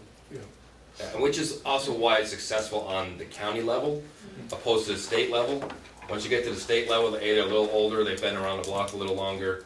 We're still catching them more towards the beginning. I met I can't remember her name, she's one of my groups I go to. She's in charge of the high school that the state prison actually runs, and her and I have talked quite a bit. And we both agree that more money needs to be put on this end rather than that end. That end, you're trying to get them maybe a high school diploma, but they've got felonies and other things that are really going to hinder them. Our people here are definitely may have some felonies, but probably misdemeanor, and they're working their way up the food chain. But we're hoping to stop them before they get to that point where it's even more difficult for society and for them. So we're doing a good job capturing here early. Yes. Is 45 days enough time to implement this program? No. Realistically, no. Easy enough. But that's why we met with the criminal justice groups, and we've been meeting with the courts, because all these people that we're talking about, because they're high risk, they have time hanging over their head. And what Belknap County has done and Sullivan County has done is worked with the public defender's office, county attorneys, and the courts to impose those sentences. Instead of coming back 9, 10 times, come in and do your 12 months with 8 months with your good time, where we can actually do the programs and have a much higher success rate.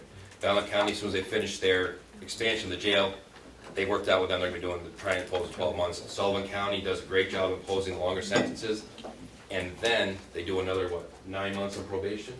And aftercare programming too. And that's a huge piece too, the aftercare program and follow-up, because it takes 9 months to retrain the brain, and then follow up from there to keep them, make sure that they've got the job, they've got the housing, which is we're going to talk a little further with case management and the mental health piece that we're doing. Think about this though as a picture of the person, not just while they're in the jail, it's what they're doing in the community as well. So following that person post-release. So there's a connection with the DOC, probation and parole, local providers, following aftercare groups, and then being able to follow that all the way through the system. So they're building this as a local system, not just the jail. It's based on a national model called Transition from Jail to Community that's been operational since 2007. We've been testing this all over the country, and the model has kind of shown a connection. So it's not just the DOC operating in isolation like it used to be years back most places around the country. It's now a collaborative of all the agencies working together. That's where the big change is as well. So the sentencing, but also the programming. Sorry, Representative. All right, thank you. We all know at the state level that probation and parole is severely understaffed. Yes. Can you expand more into what our local partners are? I see, what are we looking at Carroll County to help out? Because I don't expect a lot of support from the state on that level. Well, actually probation, because this area here, actually, they're not as taxed as some of the other probation, so they're... So it works better in this county? Yeah, they'll have, yes, they can work more hand in hand with us, because we are a smaller group, so that is helpful there. You have, like, our community partners, anything from Northern Human Services, you want to read a lot, there's like 1,000 of them. Northern Human Services, Tri-County CAP, Tri-County Coalition for Public Health, different area charities, churches, resources. And Harold, they have in fact, we authorized additional probation officers and our county doesn't have a high enough workload to where we got any. I was talking to some police folks the other day and just telling them the statewide stats, which was horrendous of what their caseload is. But there's, There is, and we have the chiefs of police on board with us to help, that really want to help us out. And Ian just met with the prosecutors, which is all local PDs and stuff, and they're on board too. This gives them an opportunity to use a program that has not existed for them, even if they're here for only that short duration of time, which happens to a lot of people, but they can come back to the program and continue. And it may take several times for them to get into it, that something will click. It does happen. And keep in mind that the aftercare groups are going to be run by the staff from the DOC, so the post-release groups, it's really important. People fail almost exclusively within the first 3 months. So if I get out of jail today, I'm failing really quickly. And they need some support post-release. And so people in this place are going to make sure that their mental health appointment is set, that their medications are set post-release, which is a big trigger for failure, that they get to their treatment programming in the community, and that there's aftercare support groups that go on for them. Those are the models that not only do the in-jail piece, but do the community piece. So if you want to have a really large reduction in recidivism, you do an intensive, what I call stabilization program, and then a post-release aftercare program. You combine them together. The aftercare doesn't cost much, but the results from the aftercare and that support that they're going to get in the community, and we'll talk about staffing in a couple of minutes and how that's going to sort of flow through the program design that you guys have authorized and have put together. And we'll talk about their skill set, but also what they're going to be doing. And a big part of this is developing the post-release option. Back in the day, people would do this program in a jail, then they'd release them. And all of you have mentioned that today. 5 or 6 of you have mentioned that, geez, what are you going to do? How are you going to prepare them? It all doesn't happen inside the jail. So no, even though that Ian and his staff inside the jail they're going to stabilize them. They're going to get the decision-making a little bit better. Then they're going to go out in the community where they're going to have to make better decisions. And keep in mind, Ian is a phenomenal instructor. However, I'm a person who's been having trouble my whole life, all through my life, and now I go through his class. You're going to get better, but you still have to keep practicing it when you get back out. Your decision-making has to keep getting better. So the goal of those programs is to make less bad decisions. They're not going to be people who might make almost exclusively good decisions in their life. They're going to make decisions that are poor. So the support in the aftercare, post-release, working with probation and parole and all that. And you are right, the resources really for programming is the group that, the provider agencies that these guys have put together, the Critical Friends group, and also the staff here, they're going to do the post-release transitional groups. And there's a plan to do those in a couple of places. Is there any thought to having, you use Sullivan County as an example, to send our people to Sullivan County? It's already happened. And is it more cost effective to do that? And oh, you mean send your clients? Yes. Yeah. we don't call No. them Offenders. offenders, Yeah. whatever. Okay, yes.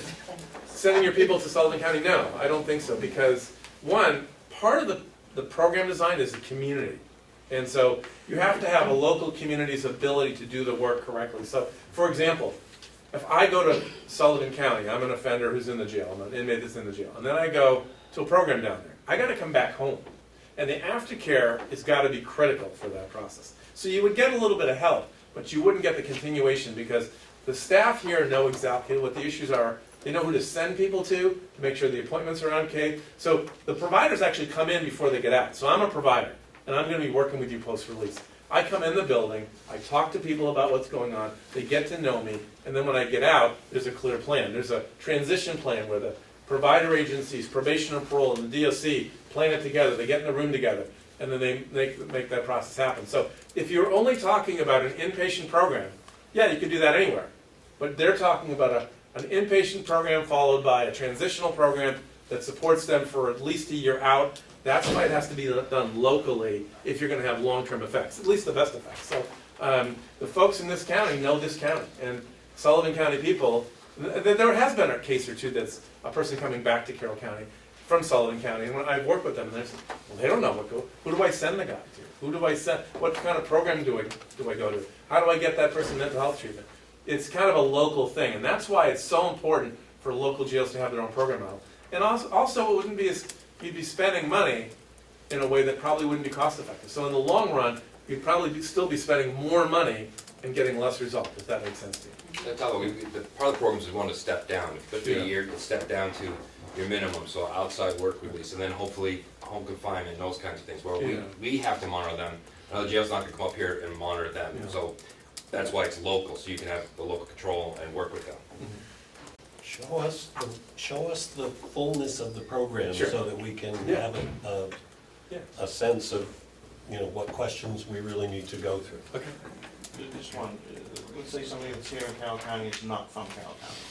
How would you follow up with them if they say live in Rockingham or Massachusetts or someplace else? Is there, you referral programs or something We like can, that? we can refer, and also with the case management piece, they can still make phone calls, they will still reach out, how you doing in your life? This is the data we still need, even if you're not here, is, hey, are you still going to your appointments?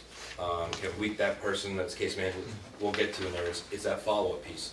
Do you need help reaching out to somebody? We can help make phone calls, and we can help you support for that. Thank you. And just a point, the counties around here are all working together on their program models, so they're talking to each other about how to improve. There's a group that's gonna be getting together quarterly to talk about how the programs work together. They're all learning from each other, which I find is really exciting. Just real quickly here, we'll get to the program design in a second. An average offender needs about 300 hours of dosage of programming over a period of time of 12 to 18 months to have a real impact, high-risk offenders. And so they get a dosage of intensive programming in the jail, followed up by post-release programming to get to that number. These are folks that have to really kind of rewire their thinking, and so it takes a lot of time.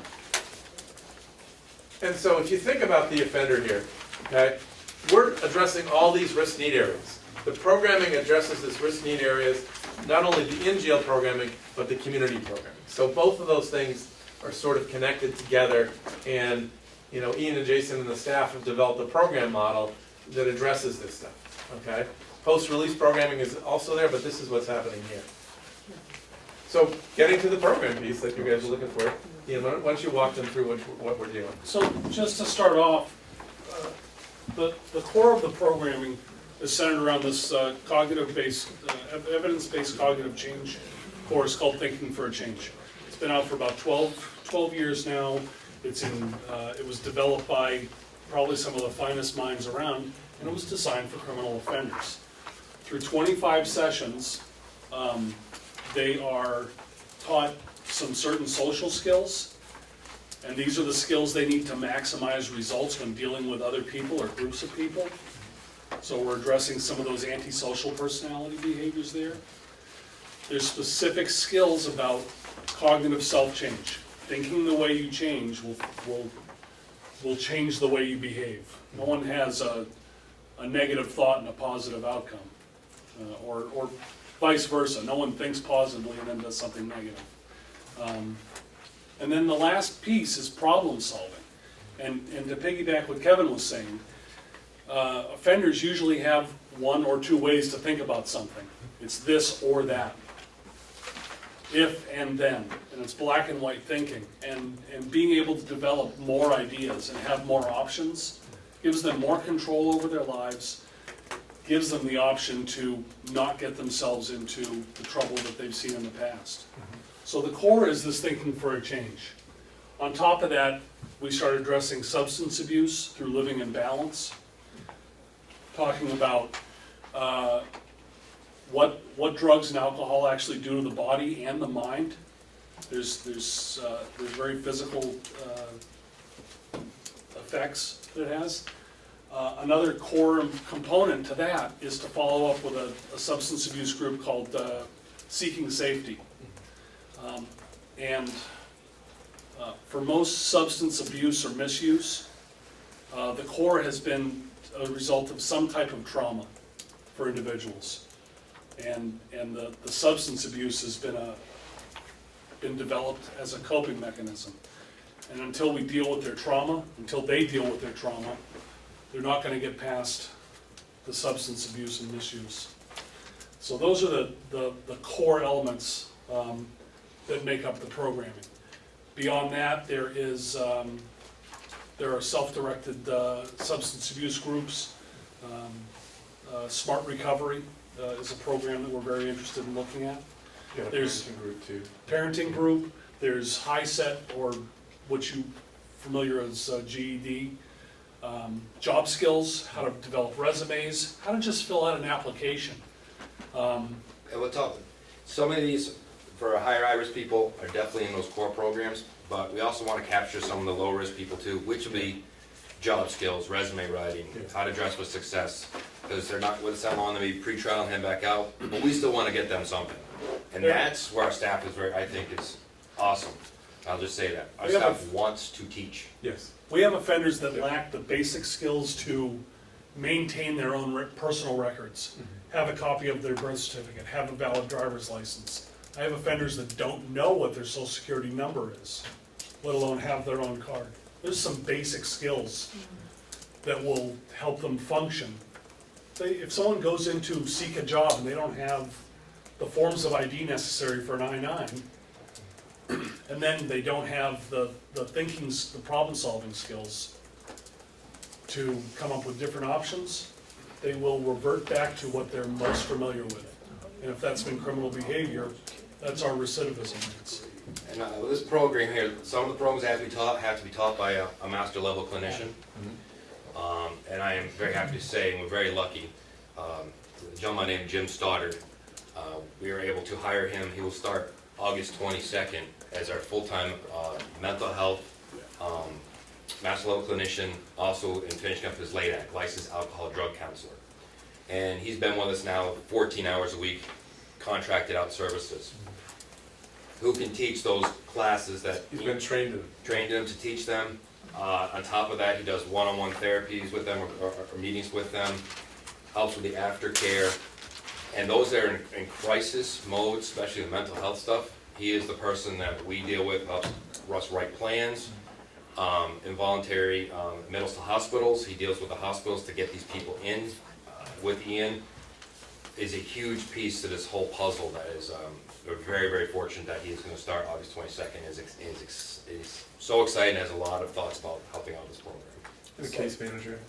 Second piece is the next one we keep talking about is the case manager piece. That is the person that's going to, when you come in, they're going to get to know you, help you out with your assessment of where you belong, what programs you go into, and stay with you throughout your time. And then when you leave, they'll have your appointment set up for you. They'll have your connection set up.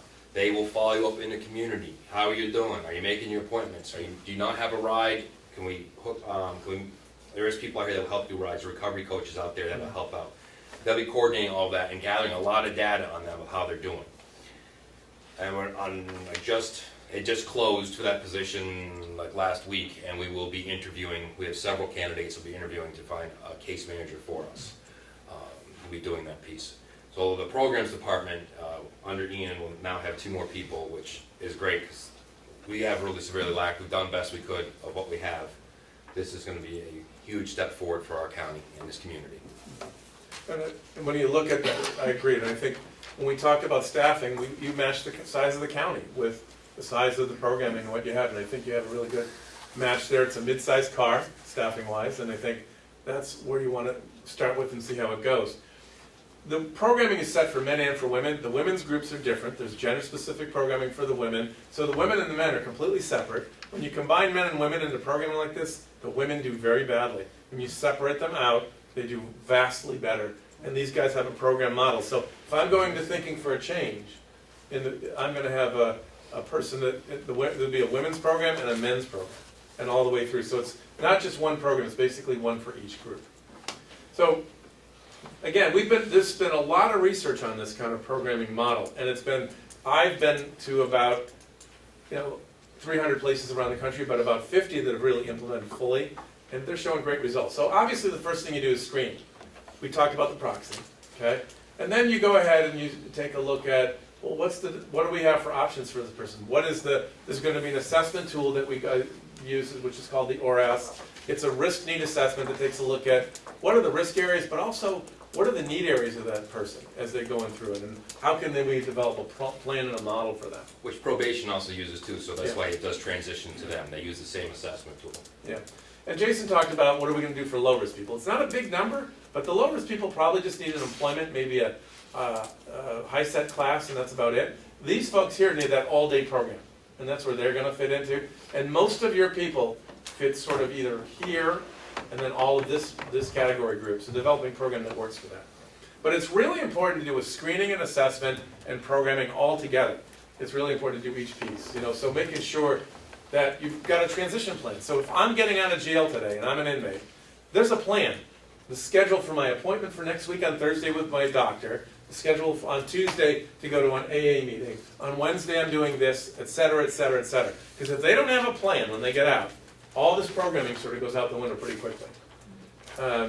Looking for evidence-based programming. All the programs that we're talking about, seeking safety, the substance use classes in the curriculum that we're going to use for that, thinking for a change, parenting, they're all evidence-based curriculum that's been proven to work with this population. A lot of places, I'll talk to them and they'll say, well, I'm doing a group. Okay, what are you doing? A little of this, a little of that. You know what that tells me? It's a little of nothing, okay? It's a lot of talk and no real action. So we can measure how well in each of these groups by sitting in on a class to say, are they doing this group correctly? Is thinking for a change going correctly? Is the seeking safety class going really well? Is the class for women on women in recovery going right? Helping women recover, that is. So being able to measure the classes. Are the assessments being done on people in a timely way? Are they provided with the right things? Does everybody have a case plan? We're going to be able to evaluate and tell how we're doing as an organization. And this is measuring us as a kind of a community about how we're delivering our business model. This is a new way of doing business around the country that's been shown to reduce recidivism and save costs and reduce crime, all those kind of things. But you can measure the results of it. You don't have to wait for the recidivism numbers, which takes 18 to 24 months. You can get it right away. And so we're going to be able to evaluate. And that process and that data, I know a lot of people weren't excited about data, that's what you're going to want to know a year from now or 2 years from now, because it's going to tell you how we're doing. We can get up and say we're great, and that's really nice, but at the end of the day, you're going to want us to prove it. And the data will help us prove that down the road. Does that make sense? And the big thing about this is if you don't do parts of this, it's not an evidence-based model. So if you don't do the assessment, you don't do the transition plan. I was working with the state of Texas on this model. And they said, well, we're doing a really great job. And they said, show me your case plans. We took a look at their case plans. Who do you share it with? Well, we don't share it. Then you don't have a model.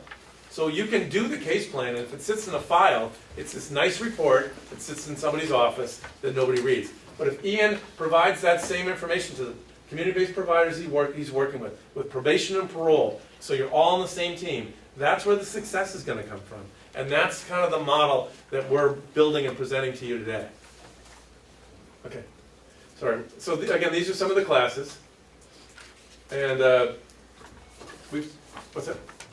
Okay, yep. So this is kind of the data will tell us this. I think we've covered all this. Okay. And this just shows you measuring people, if they've got Medicaid, if they don't, what is their past research background. And this is a little bit about our model. Okay, so this is what we sort of built and we're presenting to you today. It's a recidivism reduction model. It's a reentry model with facilitation of programming. It's inmates getting intensive treatment for stabilization. It's strong transitional post-release planning and reentry services as they move back in the community. So having all those things combined together is what we think is important. And this, we don't have to go over each step of this, we've done it, but this is basically what it looks like. You come in, this is what happens, you get into programming, you have the potential to move into programming and out to work release, electronic monitoring, and post-release support for at least a year down the road. We can measure the whole model. You know, Ian's thinking for a change, but is he doing it correctly?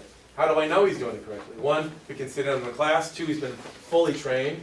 And 3, he knows exactly how to implement it. And just listening to Ian talk about the program model tells me he knows exactly what he's doing. Okay. So these actually have mostly been implemented already. But when you look at this, I think all of these kind of things have been implemented. You can just take a quick look at it. We talked about targeting a program for medium to high risk offenders and supporting the low risk people. We talked about, being able to provide a clinician and a case manager. By having both clinical support and case management support, your likelihood of success is going to be much higher. And over time, this kind of a model will reduce the number of people coming back to jail. Okay? Reduce the customers that come back, frequent flyers. 1, 2, 3, 4, 5. I call it life on the installment plan. 3 months, 6 months, 9 months. And then that's what's gonna happen with these folks. So this is basically what we believe should be the recommendations moving forward. I know that Jason's been talking to you about pieces of this all along, but this is sort of the package of what we think is important.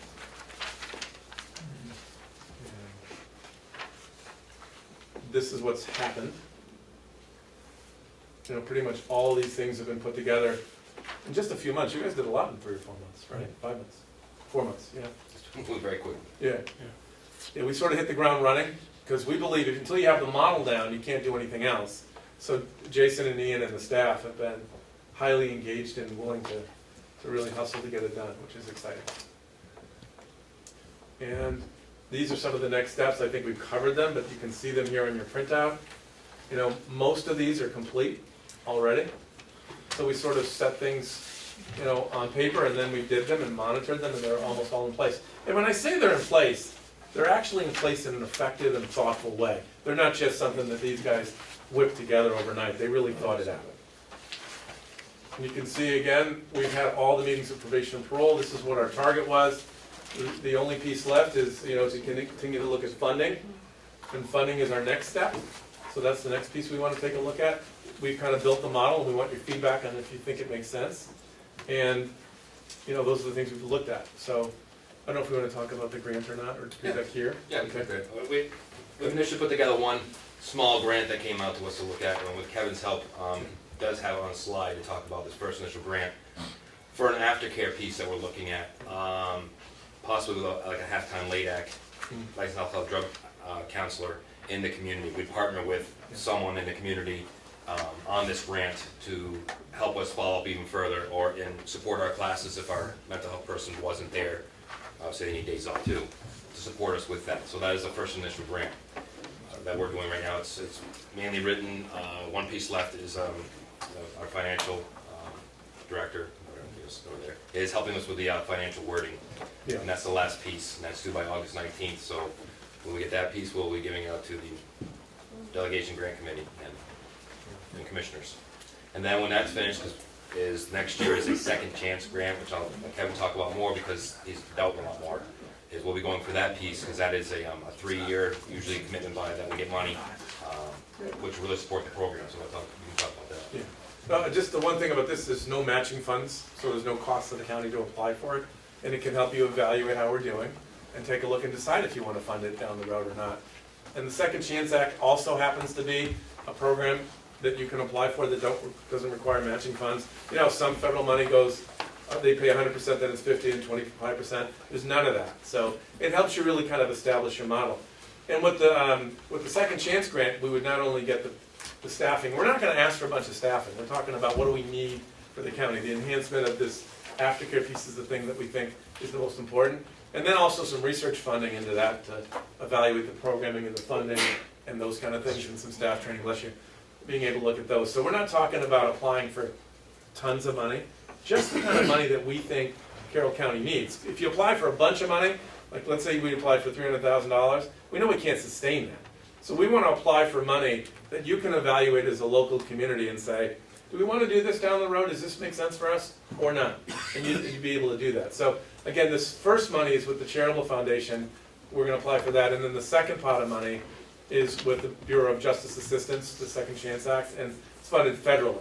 And you get a lot of training, you get a lot of support. And I've been a presenter at the National Second Chance Conference, and you get, you know, a lot of communities working together on developing these models all in Washington at the same time, and learning from each other about how they're doing. What's exciting to me about this county is I think you've done it with thought.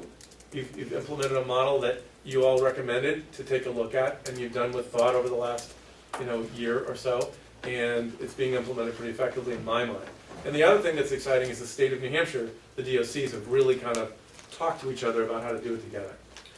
And I'd say we do have some support as long as Kelly and Gene Sheen get back in again. I spoke at the federal prison on fallen officers, and I got to meet with both of them, and they've sent me support emails and stuff when we do these grants that they're willing to sign off and help us get these grants. So. And they're both senators that believe in reentry, the model and what's going on, and they can tell you what it does, which is pretty uncommon. You don't find that everywhere. So I think that's a real positive. So again, I'm sorry this took a long time, but we felt that it was important that as you funded this part of the program and you fund the model going forward, that it would be important for us to give you maybe more detail than you wanted, but we wanted to provide that to you. So I don't know if there's any other questions as we move along. My question is, if Ian gets hit with a car tomorrow, you know, we don't want that to happen, but, Ouch. yeah, ouch is right. Yeah. Does this end the program, or? Not at all. Okay, that's what I wanna hear.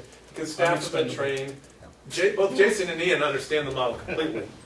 So they both know the model, the staff understand the model. And you're right, that's a great question, because if you don't train people correctly to do the model, for example, thinking for a change, other people have been trained to do thinking for a change. So when they implement the model, there's gonna be the ability to get that done and being able to do that. That's where it comes all the training. So the question is really important. A lot of people will do. That's the difference between developing a business model, which Carroll County is doing, or developing program of the week. You know, and I think that's what's been really important. So I think that question was timely. Yes. Just one question.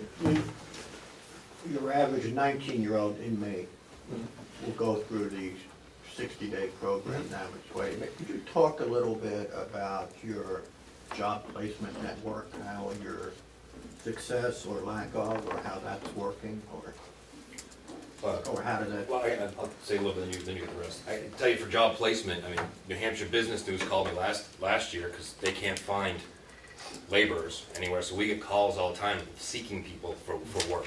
So we've been very fortunate with, if we want somebody that's eligible by the court to be able to be out on electronic monitoring or home confinement as part of the sentence and wants to work, we're pretty much able to find them a job. So you're really not having an issue with job placement? Right now, I'm not. I just placed 2 people with a company in Tamworth doing firewood. And luckily, we had the best training program right through the farm for them to, you know, go into that line of work. And they called me again this morning looking to see if I had anyone else that was eligible for work release. At this time, I don't, based on court sanctions. But it's... Well, we have a lot of retired people here who could use a job too, but not I'm doing firewood. Not processing. Yeah, and I've got, I've had, GI Plastic out of Wolfboro's been in contact with me, looking for people. No, the only reason I raised the question because I think ultimately there's dignity in work, and I think it's just the key to the whole program, and I'm just curious how successful you've been. And for us, even when we do electronic monitoring, step down, part of the thing is they have to have a job, a place to live that's safe. We check it all out, make sure it's a place they can live, it's appropriate, and they also have a job. So we do, it's all those key components that all go with it. There's a lot of structure around someone doing work release from the jail. They in essence have 2 bosses. They've got the Department of Corrections overseeing their work release, and then they've got their employer that they're reporting to. And as a result of that real rigid structure, they're doing very well in terms of showing up on time, performance levels, and that's developing a habit that's going to carry beyond when the supervision ends with the jail and they're back in the community. That's a habit they've already developed. So it just reinforces the overall message of the transition program. Representative Butler? Thank you. To my mind, the key component is case management.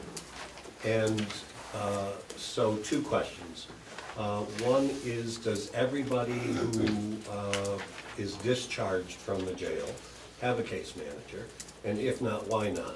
And how long does the case management follow the client? Currently, we do not have a case manager. That is one of the things that we put together, and we have several people applied. We'll be interviewing hopefully next week for a case manager. So we'll have a full-time case manager on. The goal would be to follow them in and all of them on the way out, as I think we looked at it. Everyone should get some level of assessment, whether they are able to participate in all of the programming. Everyone should have some level of assessment, and everyone should leave with a case management plan. And for how long? We're looking Will for the a year. case management follow? We will follow as far as we're able to. A lot of that following requires doing releases of information for the providers in the community, so they'll report information back to us. And some may just cut us off and say, we don't want you anymore, but we'll follow up as long as, you know, we Yeah. hope to do a year, and if it's longer and somebody that we can help them, that's what the case manager's there for, we'll be a resource for them. Good. I will also add with this, as part of the program that and I both know that I'm adamant about this, I want the full-time mental health LADAC person to be able to go in the community. I'm looking at maybe Fridays to be able to go maybe up to Conway, maybe somewhere in town, to be able to do follow-up aftercare. So they may be electronic monitoring around the community or someplace they can't afford to go, but we can still provide, it's our tax dollars, it still provide that service, so maybe they won't come back to us. That's a different model than other places, and that for Carroll County is something that we're lacking in the community. So that is something that, from the beginning, that I wanted, and we've built it in to do it that way. That proactive approach is a good way to redirect someone from their path back to the jail, back to community resources. And the TJC model I talked about earlier requires that as one of the components. If you don't do that, your chance of success can be small. So keep in mind, case management, some people need a lot. The people in the program, the real high-risk people, they might need a lot of case management.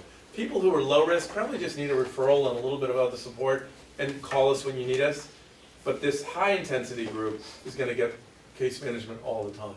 It depends what their family function is. Well, look, that's what case managers work with. If you have a strong group out there, they might not need as much. Yeah. You know? And that's what they help look at.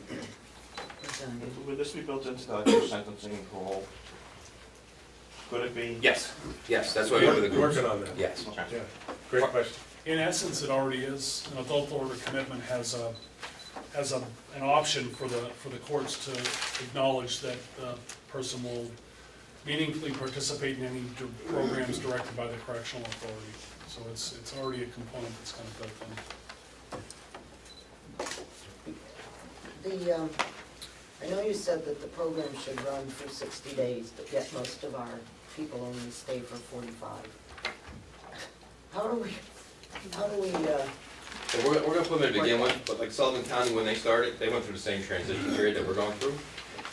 They found over time, working with the courts, and the chiefs of police and prosecutors, that they changed. They convinced them later on to bring them in longer. That's why Belknap, as they're expanding, they've already made this arrangement with the courts and public defender's office, and that's what we're working for. We've met with the public defender's office already and the courts. It gives them a viable program. So we would probably, as time goes on, you'd probably see them impose more of the sentences. But up front, we may only have 45 days, which is fine. They'll get in there, we'll do what we can, and we'll continue working with them. And that's average length of stay. You've got people serving 5 days that go into that average. There's quite a few people, when Ian looked at it on the data, that are 60 days and more. So you're looking at the really short sentences where you can't do much with 10 days or so, and then you get that person beyond 60. But you guys had a pretty good target group of 60 and above already, right? We have a unique factor that drives our average down, is the less than 24 hours incarcerated. Yeah. The jail and bails. Yeah. so I mean, the majority of the people are there for at least 60 days. Yeah. The most of that, yes. High risk ones, yes. Yeah. That's I right. mean, that's the target group. Yep. Okay. Yeah. All right, thank you. Are there any further questions? I appreciate this, and I certainly hope that you will move forward as you have, and when it comes time for us to apply for the state grants, that we'll meet that criteria as well. These programs will lead something to meet that. Thank you. Thanks, Thanks, everybody.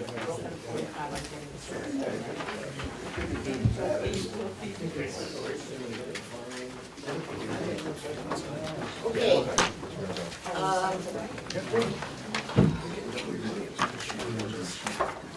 Jason.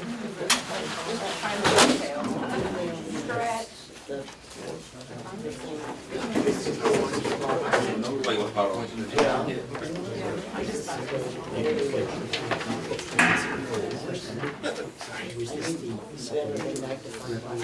Okay, on this past Wednesday, folks, please, on this past Wednesday, there were 10 people from the delegation that attended a session with Andy Kendall. And it appears that the farm committee that was set up by the commissioners, and I think in some degree Andy Kendall, did not understand where the delegation was coming from. And so I believe that Representative McConkey has a motion that will help us to make sure that the delegation, Andy Kendall and the farm committee, understand where we're going, where we're coming from, and our, I guess, our willingness to participate. Thank you, Madam Chairman. I offer the following motion for your consideration. The delegation supports moving forward with the county, with countywide listening sessions, followed by a feasibility study to determine potential uses of our current farming and forest lands. Funding for this process will be obtained through grants and donations.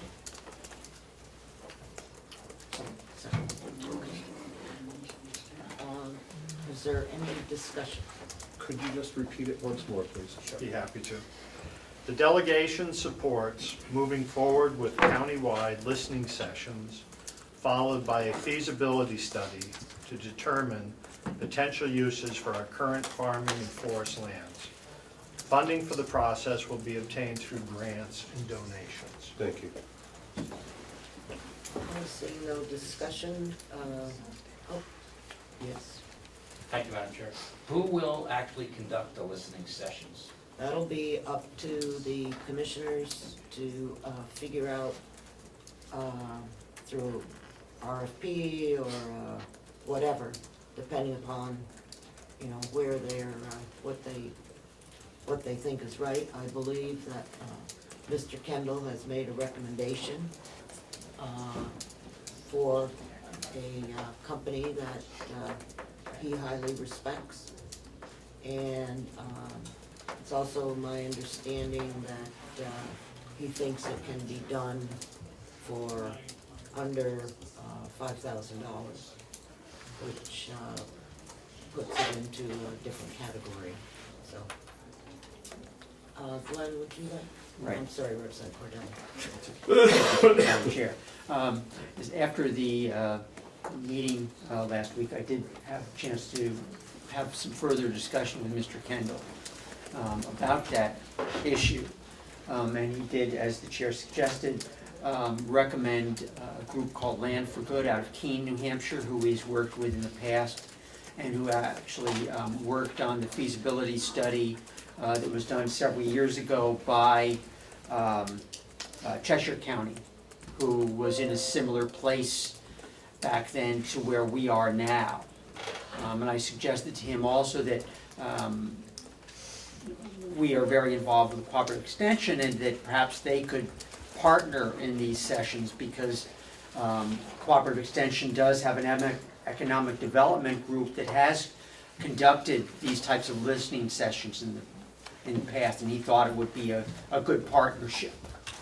So that's a very strong possibility, and he indicated that as director of the foundation, he has discretionary funds available that he thought would cover this, and I indicated that if the cost was under $5,000, then we didn't have to bid or anything like that, especially in light of the fact that this might be covered by a grant from the foundation.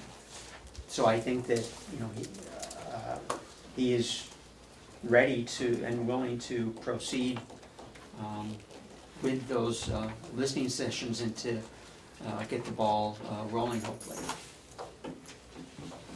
Yes, Representative. Thank you, Madam Chair. Would the commissioners comment on this motion and let us know that you would support this if we were to pass it? We have submitted a recommendation also saying that we support a feasibility study. And that's what he was looking for, is something from the delegation. And these listening sessions could be a part of that? I don't see why not. Yeah, the listening's what they want to, I think what they want to do is hold the listening session so that you can put together what you want them to think is feasible. Good. Okay, and it's, that's a standard practice when you're kind of looking at reframing whatever's going to happen out there. Great. And that was part of the process followed in Cheshire County when they did this several years ago. Great. Okay, Representative Schmidt? Just one question. There's gonna be a timeline on the resolution, or open-ended?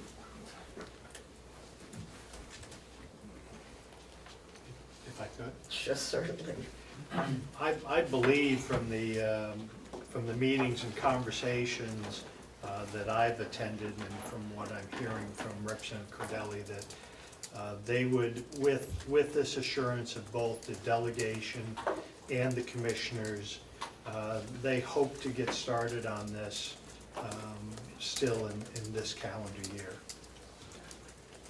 And the reason that this is important is that as our budget reflects from last year, we are not providing dollars to support the fine thing.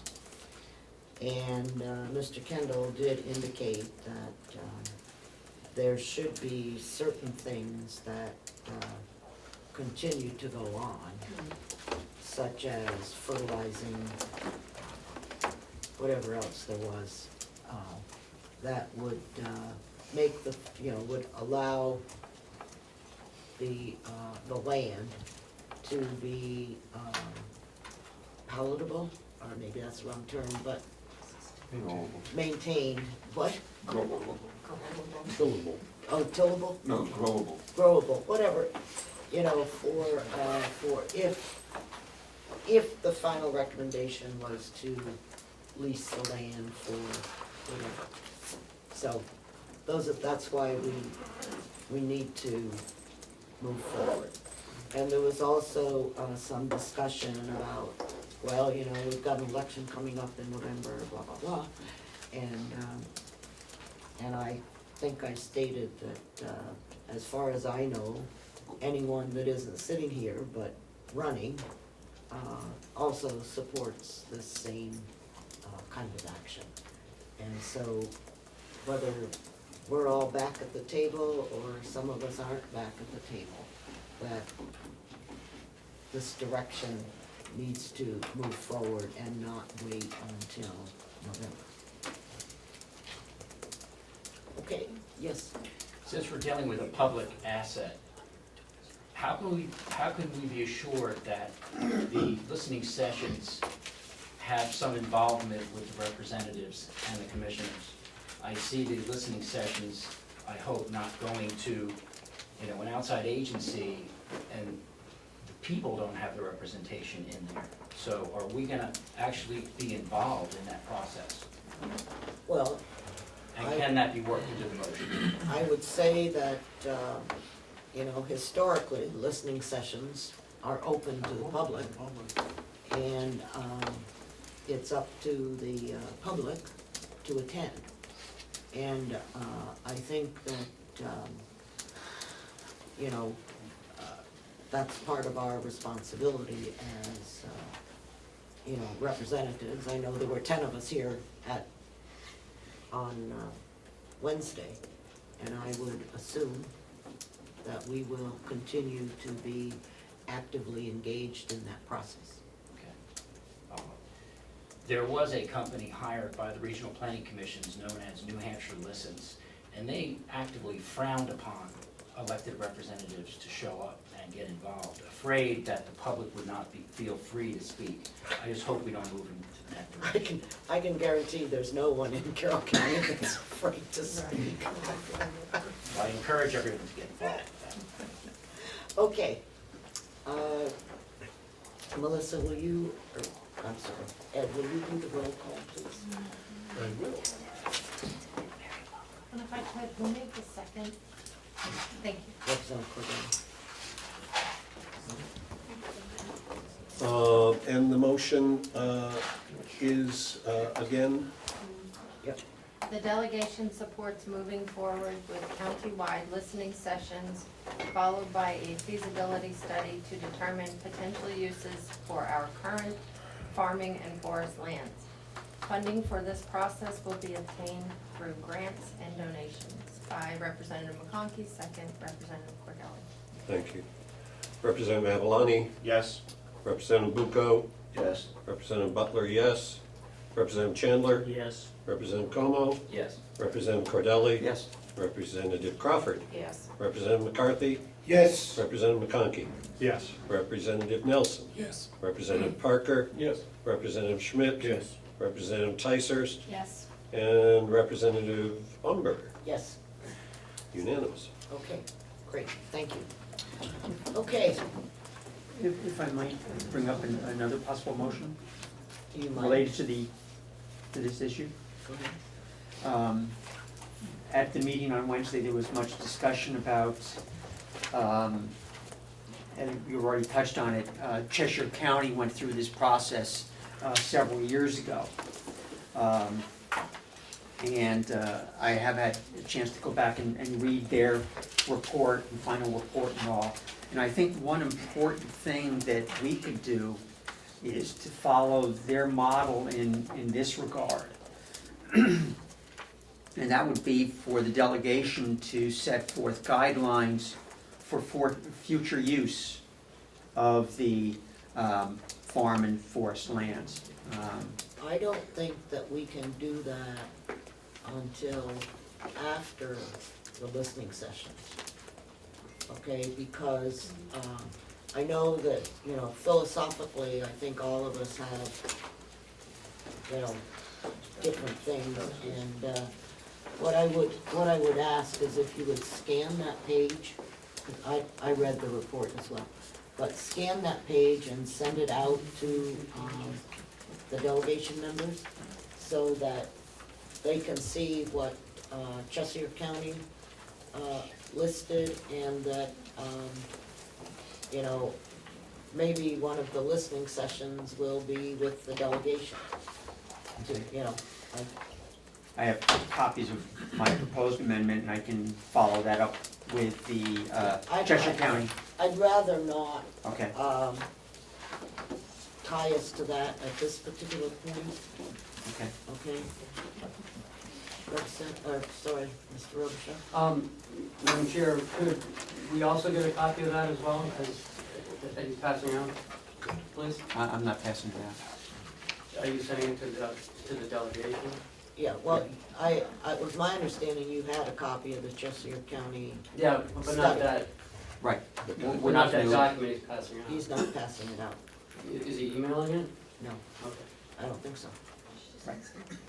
Okay, And, Madam Madam Chair, there is a petition that was signed by 250 Carroll County residents, which states, "We, the undersigned, support the Carroll County Commissioner's proposal to study the possible future uses of the Carroll County farm. We petition our Carroll County delegation to approve the study and pursue all possible uses of the property to the benefit of all. We do not favor sale of the farm nor sale of any portion of this county property."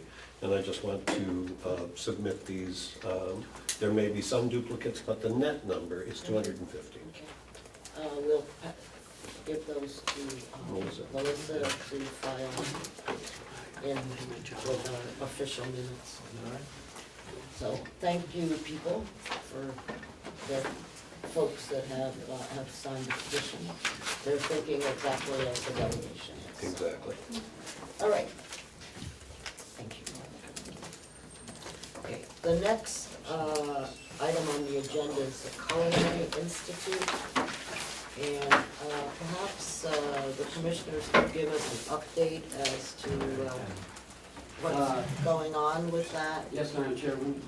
We met with Len Martin Wednesday. He came in and he was able to brief the commissioners on the progress so far. He did have a setback, but now he's in the forward motion. He's received a $40,000 check from a family in Wolfboro to help support him. He's obtained some new equipment for the facility. Gas meter's been installed and the water meter will be installed. They're being awarded a grant of $50,000. That'll be awarded, I believe, at the end of this month. They're accepting applications.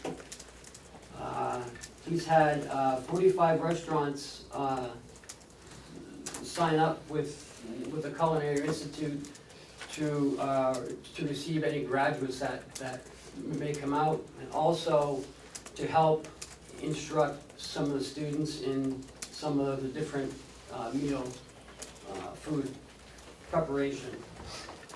He's having a new dishwasher installed this week, and we're taking out the old one.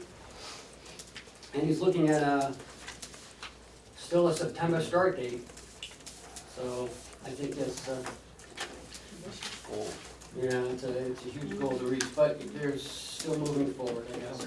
He's expected to get the bond, he told me, this week or next week. Okay, so he's okay, he's got the money for the bond? He's heading in that direction, he's claimed to us that this week or next week. grants was to go towards the bond. Okay. Oh, okay. So that's the $100,000 bond? Yes. Great. Representative Cordell? Thank you.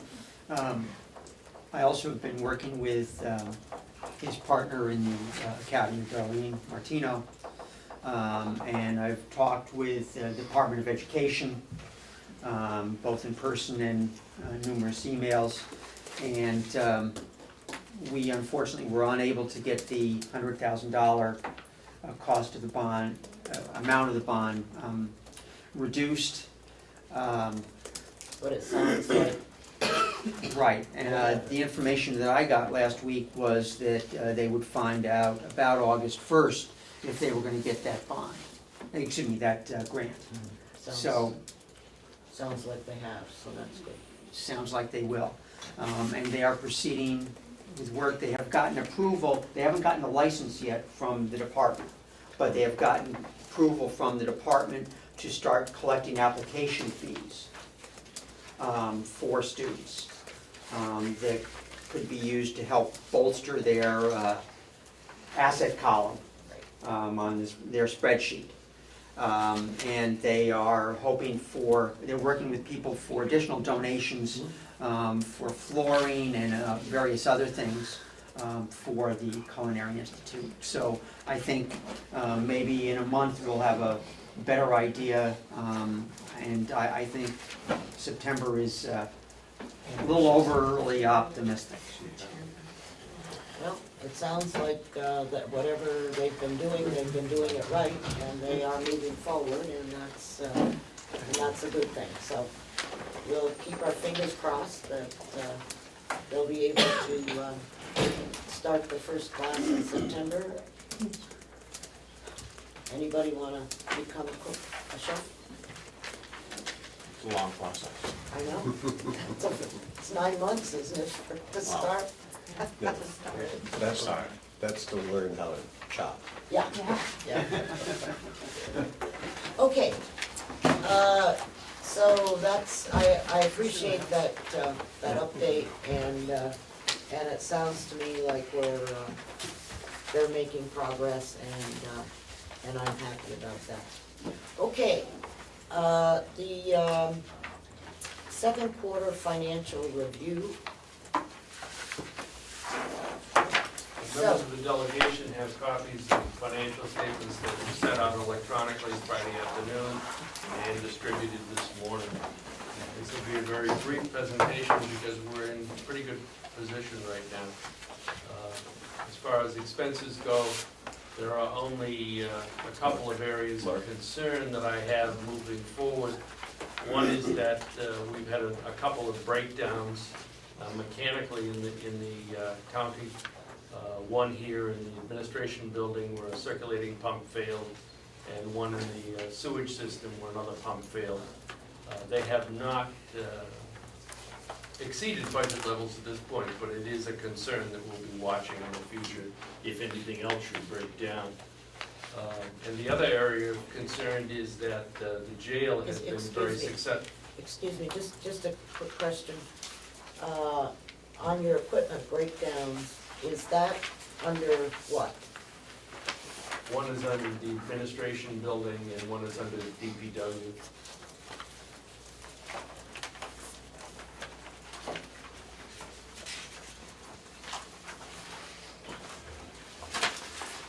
So it shows no negative balance, it just shows a higher usage. Okay. So that it's something I'm watching more. Okay, so those expenses have occurred, is what you're saying? Yes. Okay. All right, and they're in here? Yes. Okay, thank you. And the other area of concern is that in the jail where our meals line may exceed the budget because we've been very successful in bringing in guests from Stafford County. And that has caused that line to be used more than anticipated. But I'm not overly concerned at this point. I think we can probably cover that from other areas of the budget. But our income is also up significantly. Absolutely. Your income is up significantly, very significantly, and we'll review that on the revenue side, but you can't use that income within this year, so we have to find the money from Yeah, somewhere else. I understand that. Yeah. Any questions on the expense side? Yes, I have a couple, but I will let Mark go first. Thank you, Madam Chairman. There was a motion in May delegation meeting, and I don't know if this is the appropriate time for it, if you want to bring it up after you've gone through revenue, that the commissioners provide delegation quarterly report on bad debt and recovery matrix process at future meetings, and I believe we're certainly up to a hallmark where we would discuss that, and I'm wondering if you want to discuss that now. We have a handout on that. So, once you get the revenue, then we can talk about it. Thank you. Are there any other questions? Yes, Glenn? Just on the overtime in the business office, we're at 79%, I believe. Mm-hmm. Yeah, that line was cut back significantly in the budget process, so we're watching that very closely. Just in that same line, have we hired the part-time person for the business office? Yes. And is that reflected in the business office salary?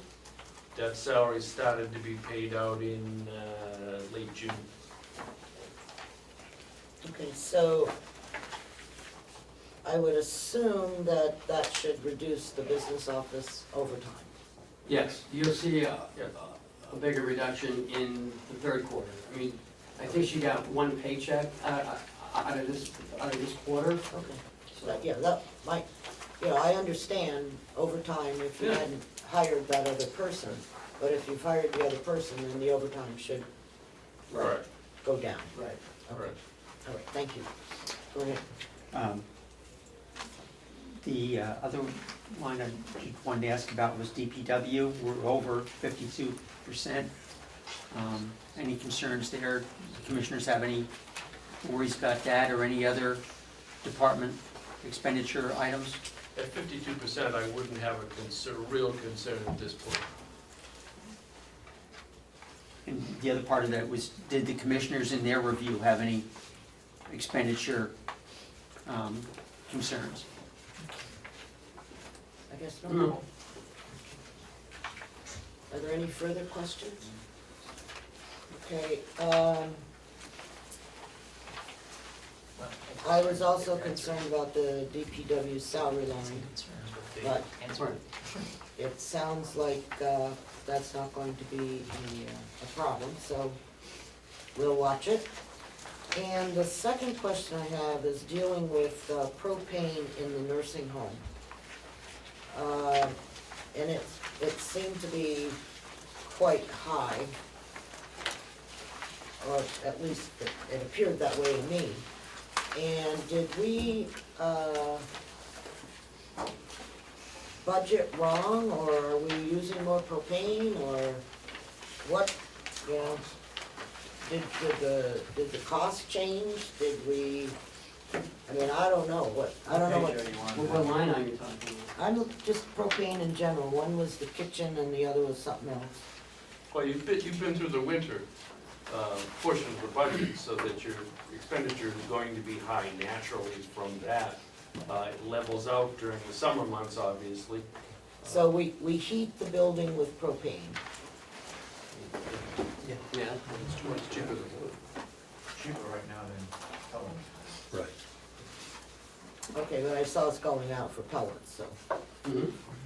Okay. So,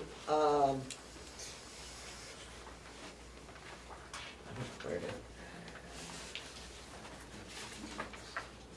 So they apparently are concerned.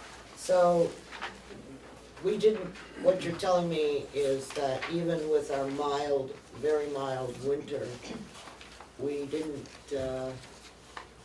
we don't have a problem going forward with the propane. I don't think, with the elderly, I don't think it's ever mild, I mean, they're always cold. And I'm not sure about the jail, the 53% is consistent across the board. It's not just the nursing home. Oh, I'm not suggesting that it was the nursing home, I just wanted to be sure. That's why I said propane, you know, because it's not only there, it was in every single place where you use propane. And that concerned me that we hadn't budgeted correctly for it, or that what we, I think we budgeted. And I think it's only up 1% or 2% from last month, so I don't see a big jump. well, I was just looking at what the percentage was, and so, you know. I think the third quarter, I think you'll see it. Okay, well, as long as what we budgeted is what we're paying, or less, I don't think we're paying less. we should. Propane's down. Yeah, but I think we locked into a contract. Oh, you did, okay. Okay, so that's good, that's fine. So that we're, all right, so you're just saying that, well, we got two more. Okay. Yeah. All right. It's already low. Yeah.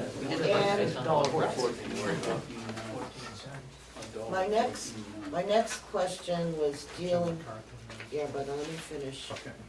My next question is dealing with the nursing home and physical therapy. It appears that from the, we're not doing very well with physical therapy again this year. And I think that we were told that the problem had been with, you know, the people that we had contracted with, and yet if I look at the expenses on the physical therapy, they were very low. And so, can someone tell me what's going on with physical therapy? Can we get specific? Well, You want skilled or just regular? Skilled. This is a different, if you're looking at the physical therapy department, it's a very different answer than for the skilled. I'm looking at what it says on the expenditure, and, Page. well, it was, I don't know, you guys know this stuff better than I do. Page 18. 18 and 19. You know, Yeah. I just, 18 and 19. I just read the reports. Going the wrong direction. It's right there, man. Okay, 18 and 19. 5190 is the department. Right. We spent 100%. It was Part B, 23%. I mean, we're at 65 expense, but at 81 in the revenue. That's under, the skill. Physical therapy skill. Yeah. That's under the skill. But there was someplace else here. where it was zero.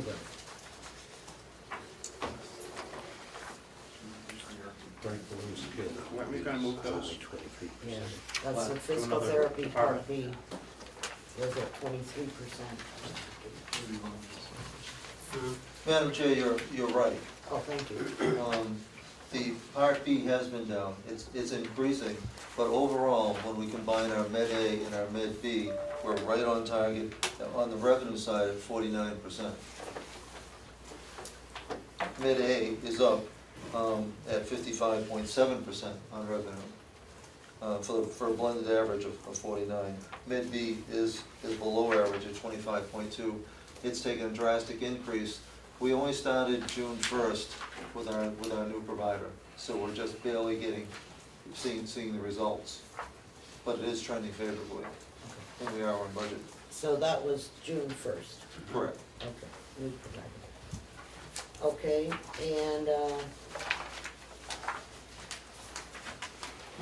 and my next question is, when is the bond payment due for the nursing home? It shows we paid the interest but not the principal. So when is the principal due? July. It will show in the next day. Right. Okay, so when was the interest due? We pay it twice, I think, in the year. Then, It just seemed very strange to me that we had paid the interest but not the principal. It's a different payment. The interest payment comes twice a year, probably January and July. So in July, you will see another interest payment and a principal payment as well.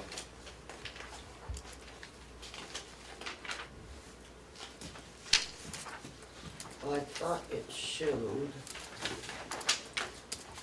Okay, so the interest is, we budgeted $659 and we've paid $329. So our next payment will be that same amount or less. Okay, and then the bond payment should be there in July. So we should see that in our next thing. And is that true for the other bond payments that we have? Or is that just? we just have the jail.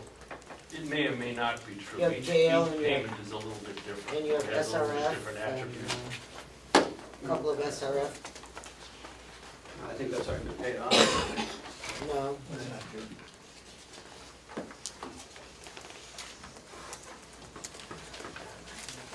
The SRF fund. Which one is it? I think it's the water treatment. Down Sword Village. I didn't even heard of it. Okay, Item 150. And the water should be paid off this year. okay, Oh, 150. SRF water 2032. because we're showing here that we've paid half Half of it, yeah. of the long-term debt there. And we've paid half of the interest. And so this has a different due date, is what you're telling me, than the other. Okay. And on the jail, we paid half the interest.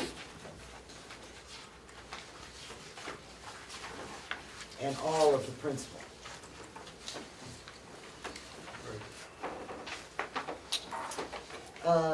Maybe somebody could send me a bond payment schedule. Sure. Thank you. Mike, are there further questions, Representative McCarthy? Yes, thank you, Madam Chair. For the commissioners, may I? I believe it was at the April meeting, I'm going back now to the high cost, not the high cost, but the high usage appropriate. Did we not hear the commissioners say at the April meeting that the cost of propane had gone down so low that you were using more propane than you were the pellet boiler? And is that why perhaps the increase in the usage of propane? Right. Yep. Thank you. Okay, are there any other questions that anyone has? On the expenditures. Yes, on Right. expenditures. Okay, for those, speaking of expenditures, for those of us that are on this committee, we're gonna meet right afterwards to discuss the request for transfer. So, no, seeing no further questions on the expenditures, overall, I think you're doing very well. And I'm very happy to see that, and this is a good sign that we're hopefully making progress in our financial arena. Okay, on to revenue. Similarly, revenues are also in pretty good shape. We don't have any areas of concern with the revenues. Obviously, the jail is up dramatically with the borders. The registry of deeds is about 4% better than it was at this point last year. And other than that, everything seems to be on target.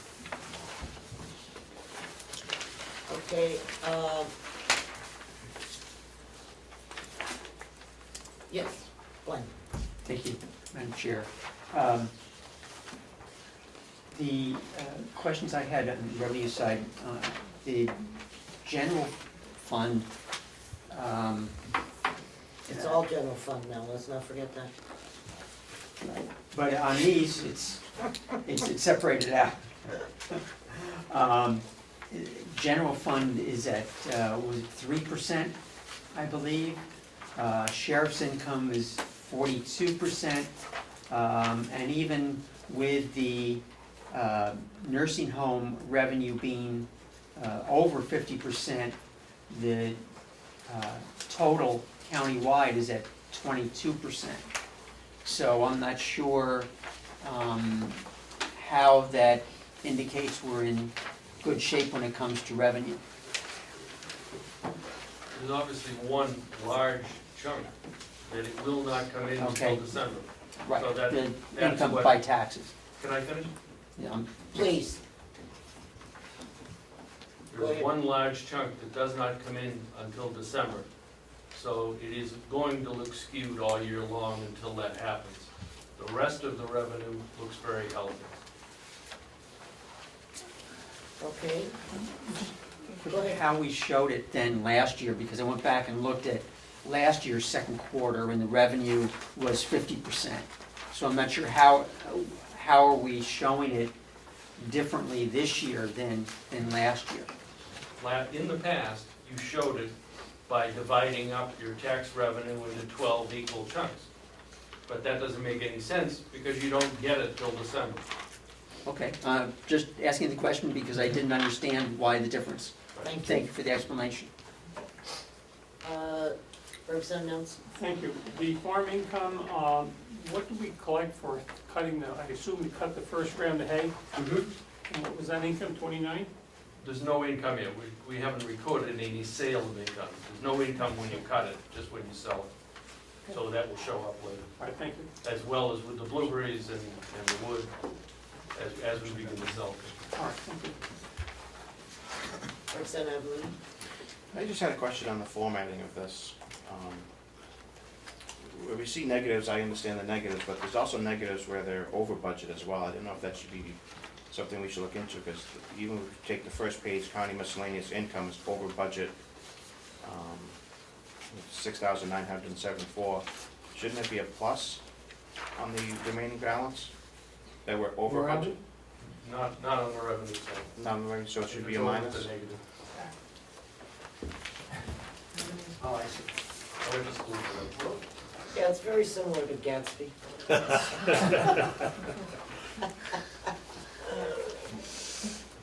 Okay, Representative Bucco?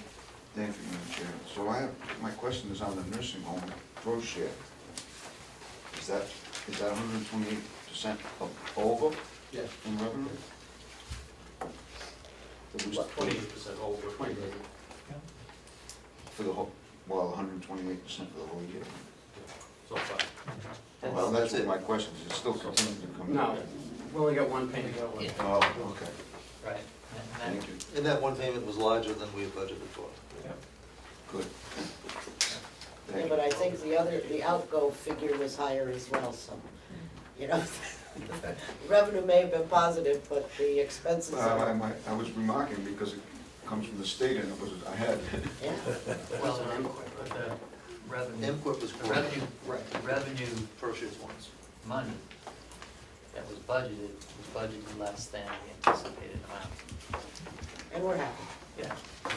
We budgeted 950, but last year we got 1.2, I believe, so, but we're conservative on that estimate to make all the numbers work. Representative McCarthy? Thank you, Madam Chair. Yeah, I'm just curious on the sheriff's income. We had a grant, almost $400,000 that we were going to get. Nothing has appeared yet. Is that still on? We're gonna get the money? That will show up in the next statement because we made some payments in July and we will get reimbursement probably July or August on that. Thank you. So the grant has been awarded to the sheriff's department? Yes. And is that, Phase 1. pardon? Phase 1. Okay, and phase one was the, 349,000. the 349. Okay. All right. Okay, are there any, yes, Representative Lee? Howie, how are we doing on the occupational therapy Part B? Occupational therapy policy on the expense side? Revenue side? On the revenue side, all the Part B is down, we're running about half. That's at 20%.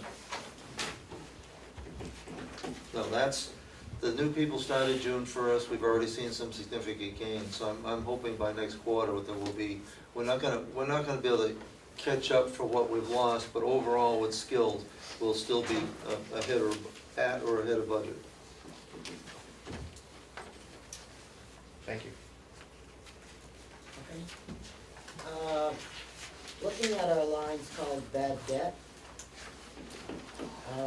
it was my understanding that you had collected money this year in this arena, but yet we're showing zero. That, and I'll let Chuck correct me if I'm wrong on that, but bad debt is actually gonna be an auditor determined number that'll be at the end of the year. So this is collection of what we did. This is revenue, Okay, not expenses. Outstanding accounts receivable. accounts receivable, on the sheet that Mr. Robichaud just distributed, you'll see a summary prepared by Paula Coates, our finance manager, that summarizes what I think you're gonna find is good news. I agree with the auditor's presentation that you heard earlier, that they're taking anything over 6 months and writing 50% off as bad debt. What we're finding is that we have going out to 365 days, a collection rate of over 97%. So you're seeing the actual dollars, and Paul has even broken it down for the month by month for 2016. I get that. Where is it?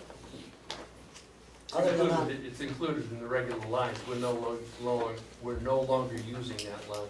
okay, so what line is it included in? Depends on what it is that comes in, it's distributed through the correct line. Okay, so, That's why we've given you a breakdown of the success rate on the collections. okay, so we will get this every quarter? Yes. It's what you wanted, so we'll give Well, that's fine, I was just concerned that we had this listed here on our form, or on our whatever, And as long as it's included someplace, that's what my concern was, because I didn't see that it had been. And so it's difficult to come to grips with that, so. Commissioner Alden? Yes, my best recollection is that the bad debt line that you're looking at was added very recently because we never really considered bad debt as part of our calculus. But as they had mentioned, that the bad debt is really something that's calculated by the auditors and it's put into the financial statements. It's not really part of the budget process. But it was something that I think we recognize as something that we should at least be cognizant of, that not necessarily collecting all the revenue that's stated on that sheet, because not all of it did get collected. But it looks like the number's around 200,000. I think based on the numbers that you see, that's about the number that you could expect, somewhere between $200,000 and $250,000 a year was kind of the norm. But it's now with the electronic medical billing, I think we're doing much better, and I think we'll see that number's going to come down, progress quite a bit if you look at the more recent numbers. Representative Crescent? Thank you, Madam Chair. I'm just curious. The amount billed seems to be fairly steady. But then when you get to the amount of outstanding or uncollected, each month it gets higher and higher and higher. Is there something that I'm missing there that's built in? Would you explain, please? It takes about 3 months to collect it. So the further out you go, the more time we've had to try to collect that money. Like, June, it was just billed out. So, we probably won't get most of it. Am I right? Yeah, probably till like July or August. So then, to follow up, then this doesn't mean the money came in, for instance, for January. There's only an outstanding amount of $9,900 now. But that doesn't mean that money came in January. That came in since it was billed. It could have come in February, March, or April. So that's all that's left is the $9,000. But the part in June just went out, so we haven't got much of it back. Thank you very much. Representative Cordelli? Thank you. With the 2015 and prior outstanding collections, where would that money, because we're still collecting some of those monies from prior years. Correct? Where is that money deposited? Does that go into the undesignated fund balance, or where does that get deposited? I don't think it's a question of, it's not deposited separately, according to what he said. What he said was that as the money comes in, he's putting it against whatever account it was recorded as. Typically, it's one of the room and board accounts. Right. Right. Or skilled nursing account. I mean, that's what he said. Right. And so I assume that that's what he's doing for past years. Right. But I don't know how that affects the audit trail, or if it does, because the nursing home has to have a separate audit, right? No. Well, it has a cost report. It is. Cost report. What? Cost report. Yeah, it's had what's called a cost report. For Medicare and Medicaid. Right, for Medicare and Medicaid, so, but I think that what Representative Cordelli's question was is for money that was supposed to have been collected in 14, that we finally got, let's say, in 16, that is recorded then against the account receivable, that it would be. Right, and the account receivable isn't part of the budget lines we're looking at, so. Yeah, if it comes in this month, it's considered 2016 revenue, and it's posted that way. On the balance statements. No. think so. Well, if it's revenue coming in right now, it is revenue received as Okay, yeah. 2016. It may be credited back on the balance statement to a prior fiscal period, but it's this year's revenue. You can't go back in time and post it back. So we would not, in this revenue for Medicaid skilled and private room and board, we're looking at on page 4, we would not see anything that was originally billed prior to 2016? If it came in, if the revenue comes in 16, it's posted as 16 revenue. Okay. So I just got back from Paula, she applies it to the year it was billed in the accounts receivable, but the cash that goes over here is recorded in the year that we receive it, so So these 3 lines would include any prior year billed revenue that we are receiving currently?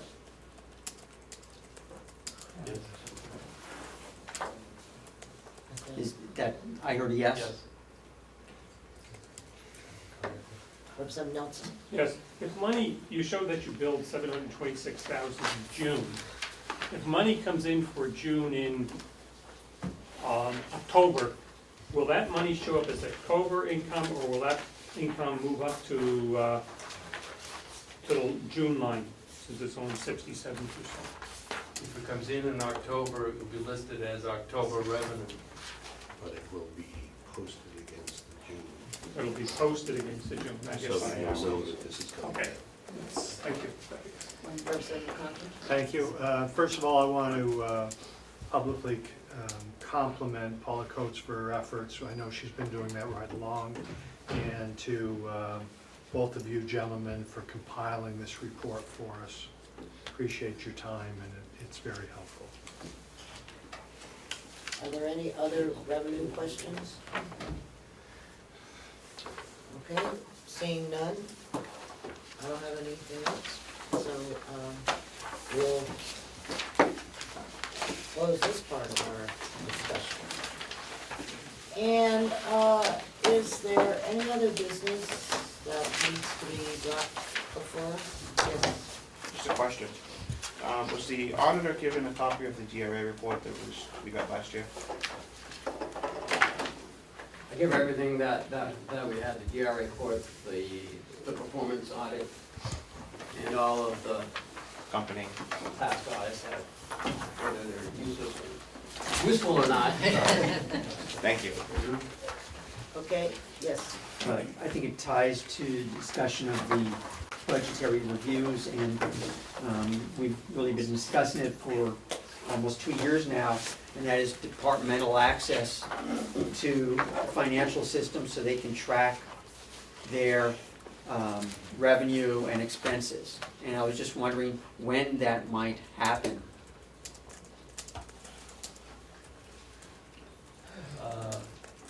I can tell you that we have successfully awarded the bid for fiber optic installation. And in fact, DigSafe is supposed to show up this week to mark out the property. And the contractor has assured me that he will move post haste after that is done. So that once the fiber is installed, then we will move forward and try to achieve that goal. Okay. But I do not have an exact date when we're going to have. So what you're telling us is that the people that are in this building, the work centers or whatever you call them, are also dependent upon fiber optics? They're dependent on fiber optic for improvement of what they can get. But all department heads right now have access anytime they want it by requesting it. But the people in this building should be able to just go in because your fiber optics around the building, correct?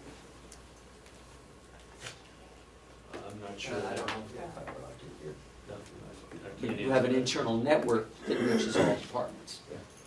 We've also set aside $5,000 to do some ACS training because no one wouldn't even know how to operate it.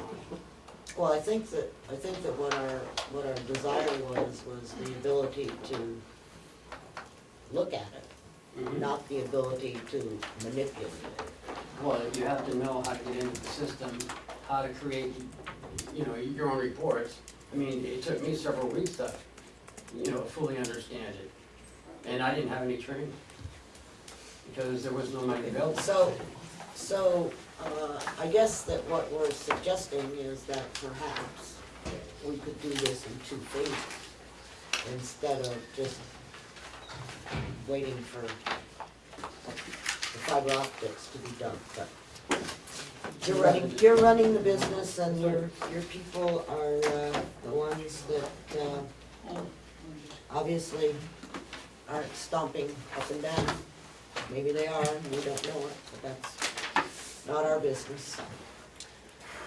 Representative Evelyn. One last, will we be seeing CIPs in the 17 budget? Yes. Thank you. Okay. Any further discussion? Oh, okay, could I have a, Move to go into convention? yes? Second. Second? All right, we have 3 things. Minutes of the public and non-public meeting. Could I have a motion to accept? So moved. Second? All right, all those in favor? Aye. Opposed? Abstain. Okay. Once we've passed it, you don't have to abstain anymore. Okay? So, I'll let you abstain, but you don't have to, because all we're doing is ratifying the fact that we did what we did. Okay, so, that's done. We also have the motion on, the farm. Well, we have the non-public minutes. Oh, I thought I said both public and. Oh, she did say I did say public and non-public. Okay. Sorry.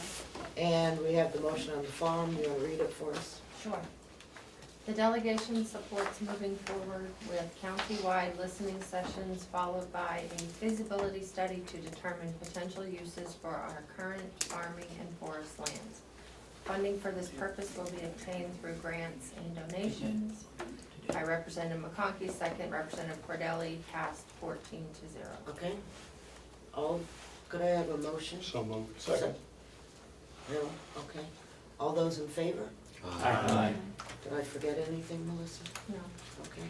Could I have a motion to come out of convention? So moved. Ed Second. and Frank. Okay? Shall we have a vote? All in favor? Aye. Opposed?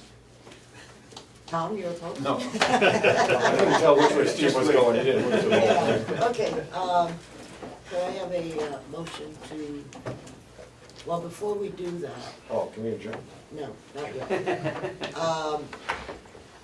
When will the 4th quarterly, or the 3rd quarter reports be ready? October, October sometime. So this is the 25th. Yeah, toward the end of October, beginning of November. Well, I mean, if you made it by the 25th this month, you should make it at least by then, next month. Right, or, and next time. Quarter. Next quarter. So, I would, think that we should have a meeting in late October. And that will give us a chance to see what's happening with the farm thing, see what's happening with the audit thing, and see what's happening with the culinary people, and to see what's happening with the money. Okay? And so, that'll be our, last meeting as this delegation, and we'll see what happens at, November 13th, right? Election day, so. October 24th Well, is a we'll- Monday? Yeah, October 31st? Either that or come the next week in costume. I think we should do it the 24th. Yeah. Whatever. Okay, we'll set it for that, and if we run into problems, they'll let me know. All right. There being no further business, Madam Chair. Yes. May I suggest, are we going into executive session to do any kind of line transfers or something after this meeting? No, it's just a meeting of that committee, Which committee? whatever we're called, the executive The committee. executive committee. I would suggest that you recess this meeting, because it wasn't separately posted that way. The meeting minutes for that meeting would be included in this meeting. That way, because if you adjourn this meeting and then re-adjourn another meeting that you didn't post, that you're gonna have an issue there. It'd be easier just to recess it. That way, the meeting minutes for your executive session can be placed on file. Oh, boy, am I ever bad. That's okay, if you don't adjourn, you can do that. And Ken is bad as well. So. Yeah, Ken. You're accused.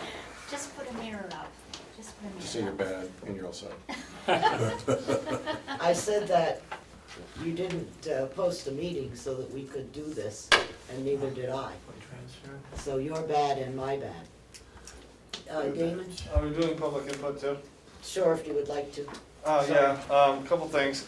On the audit, it sounds like perhaps that we were in a better financial position all along than we thought we were, just by moving stuff around in terms of the nursing home. I didn't know if that was quite right, or if someone could just characterize the audit in terms of just how we're doing overall for us lay people out here.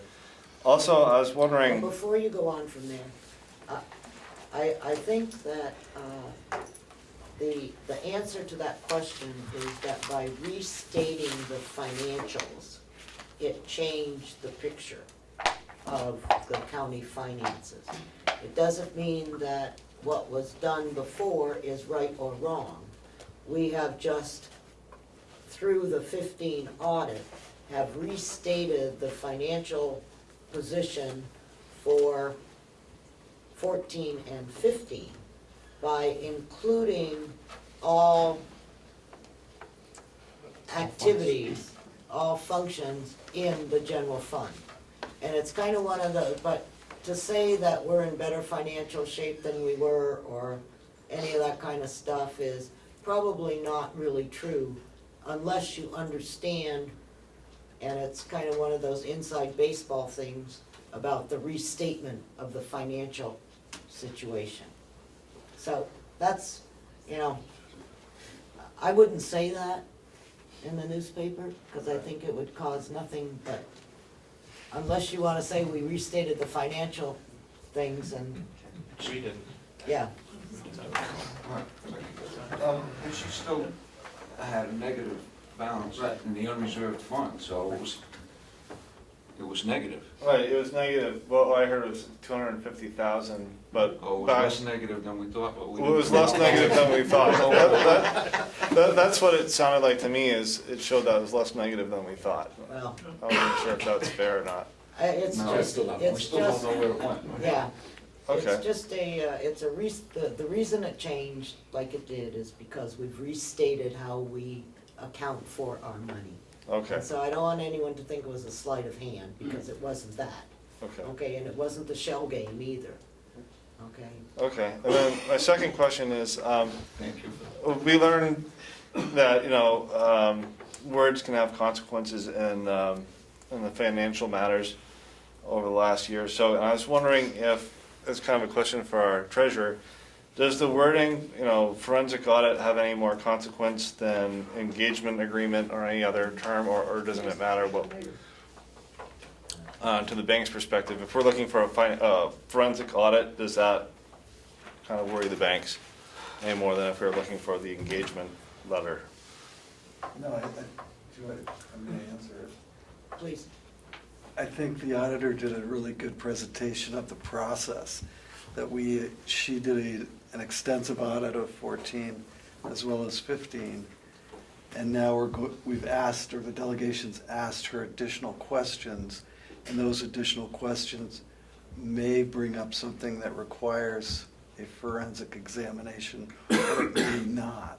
So I think we're in the process. I don't know that it's actually changed, other than we've gotten the 15 audit done and we've got the process moving forward. Okay, is there anything else? All right, seeing none, we will recess banks are this, and the executive committee will meet for a couple of minutes. I have a homeless mouse. I think that probably will, Oh, no, it isn't. Uh, Got mine.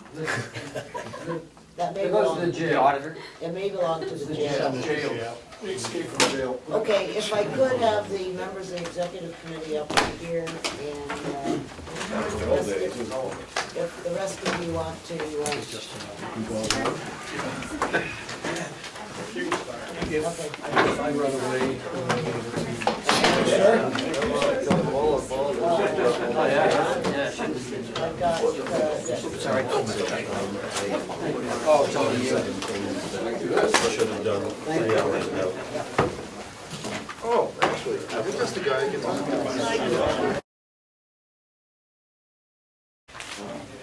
some changes in the,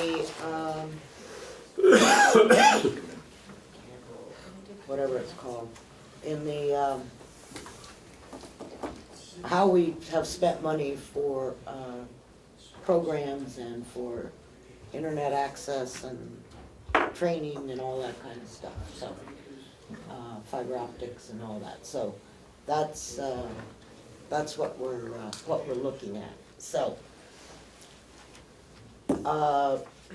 Representative Cordelli sent you, a set of questions, and, so could we start with kind of just, I think we all read the thing here, just a little overview of, what we wanna do and why, and as well as answers to these questions. I think essentially it's very simple. One of the things that we have discovered with Kronos is that we are on version 6.0. That's the version we were on when we instituted it back in the day. Now it is operating on version 8.0 for this particular system. And the real problem is that the original version was based on Java. And Java doesn't get along with Windows. So that periodically, unpredictably, Windows, when it gets an update, will say to Java, you're a security risk, we're shutting you down, and it doesn't work. So we find ourselves in the position where, in order to function, we need to upgrade Kronos. And through a long series of negotiations with Kronos, I've been able to knock the price down significantly. And the request today comes from a small segment of that. $55.80 is the cost of training for Kronos that we need in order to be able to use the system. So And we're gonna combine. The only thing you're asking for then is the 5,000 for the training? Yeah, we want to move to 5,000 for the training, out of the 9,400 line, out of the capital line, into the training line, into the IT line, so that we can augment the money that we have in there for ACS training, and we can do Kronos training. Because what we desperately need is to have our people. Where's the money for the Kronos upgrade? That would remain in the capital line, Okay, so we, because that's a capital upgrade. okay, so we put that in the budget? That's already, it was not part of the original budget, but the fiber optic project didn't come in as anywhere near as high as we expected it would. We got a great deal on that, so we have money now to move forward with the rest of the capital project. Other segments of. Well, it wasn't really part of the capital project, it just. Not originally farther down the road it would be, now But we it's- move up. It's necessary, okay, all right, so,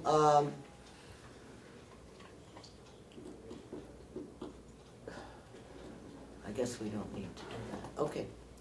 So, let's see.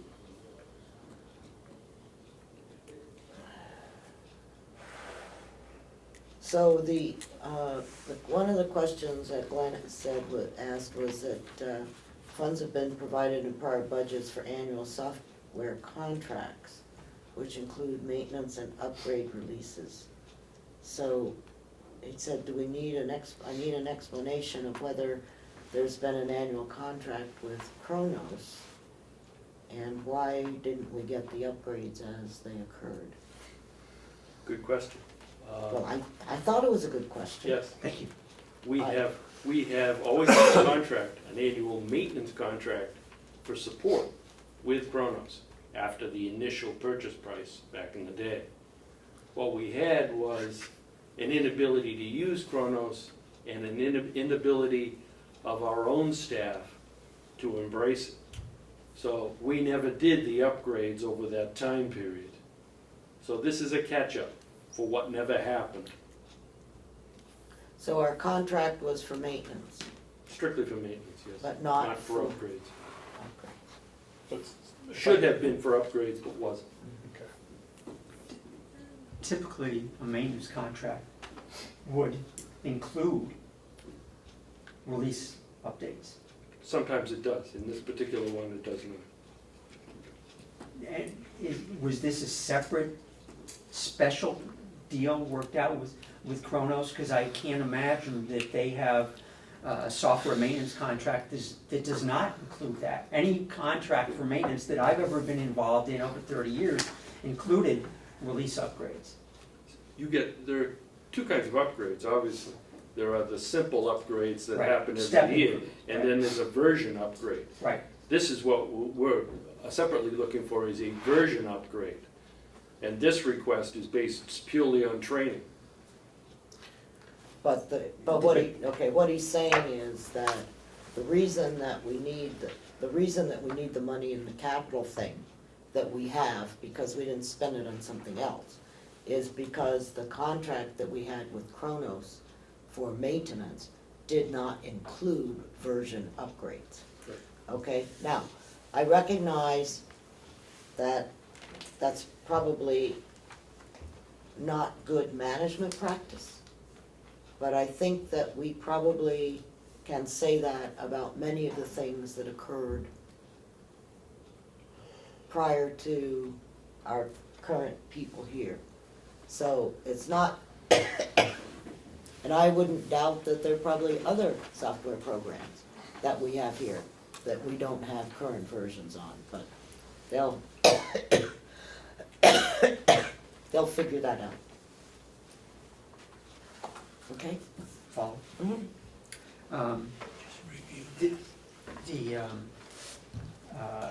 Two things. This is for actually training dollars. Right. But you also indicated there was a cost for the actual version Right. upgrades. But Glenn, Right. he already has that money Right, but under that's, capital. right. I can't understand how software upgrade is a capital expense.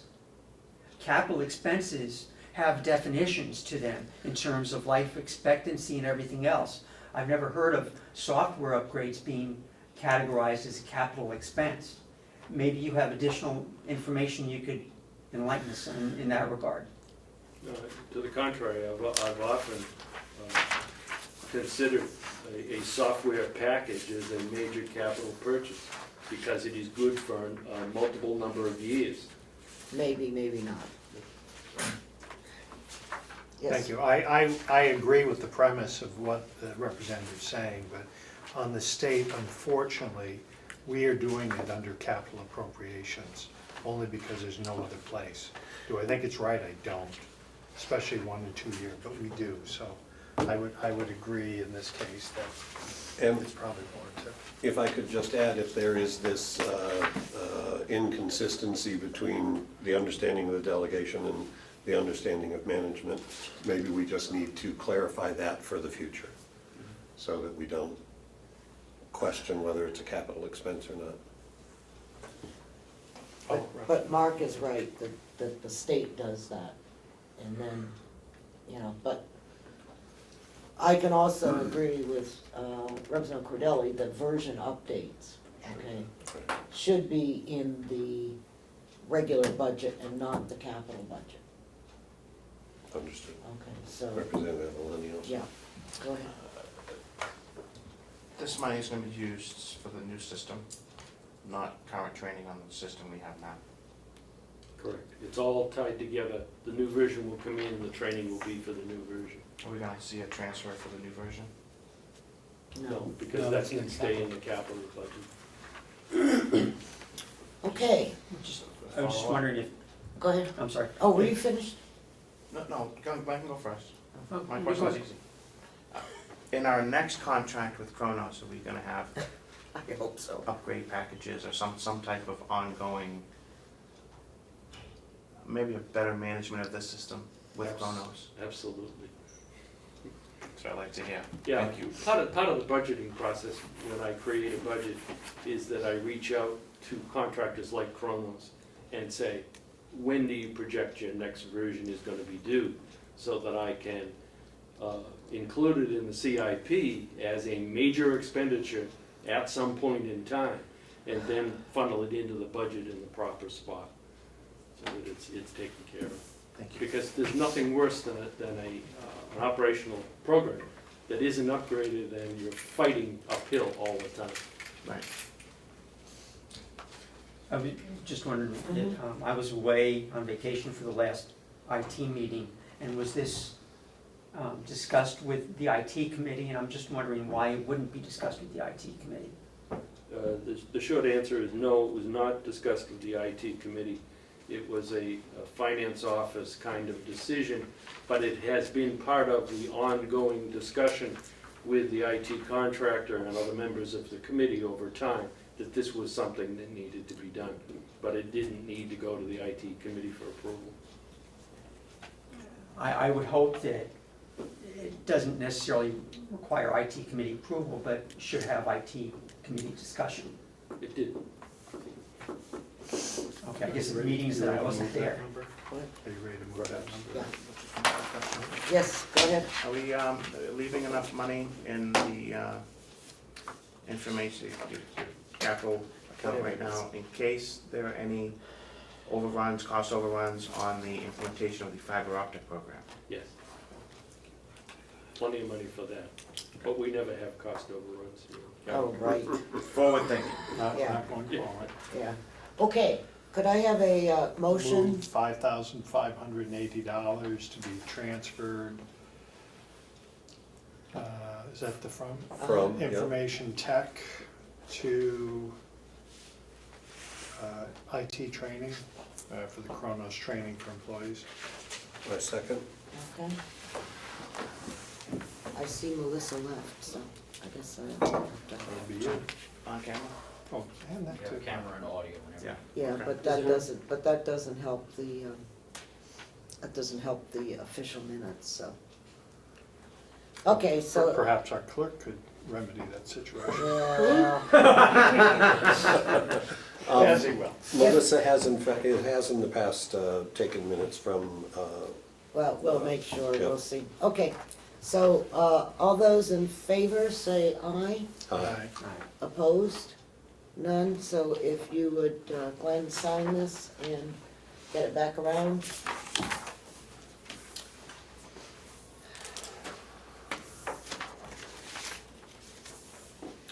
All right, so now I need a motion to adjourn So moved.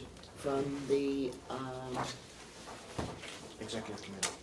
no, we don't, from the, we're from the session for Mark. Oh, from Public today's Yeah, delegation from meeting? today's delegation meeting. So moved. Okay, second. all right, thank you. Do we have a quorum? We have a quorum. All those in favor? Aye. Aye. Opposed? All right, thank you. Got through that. Okay, gentlemen, thank you, and ladies. All right. Mark? Certainly. Will you leave my We're pen? getting there.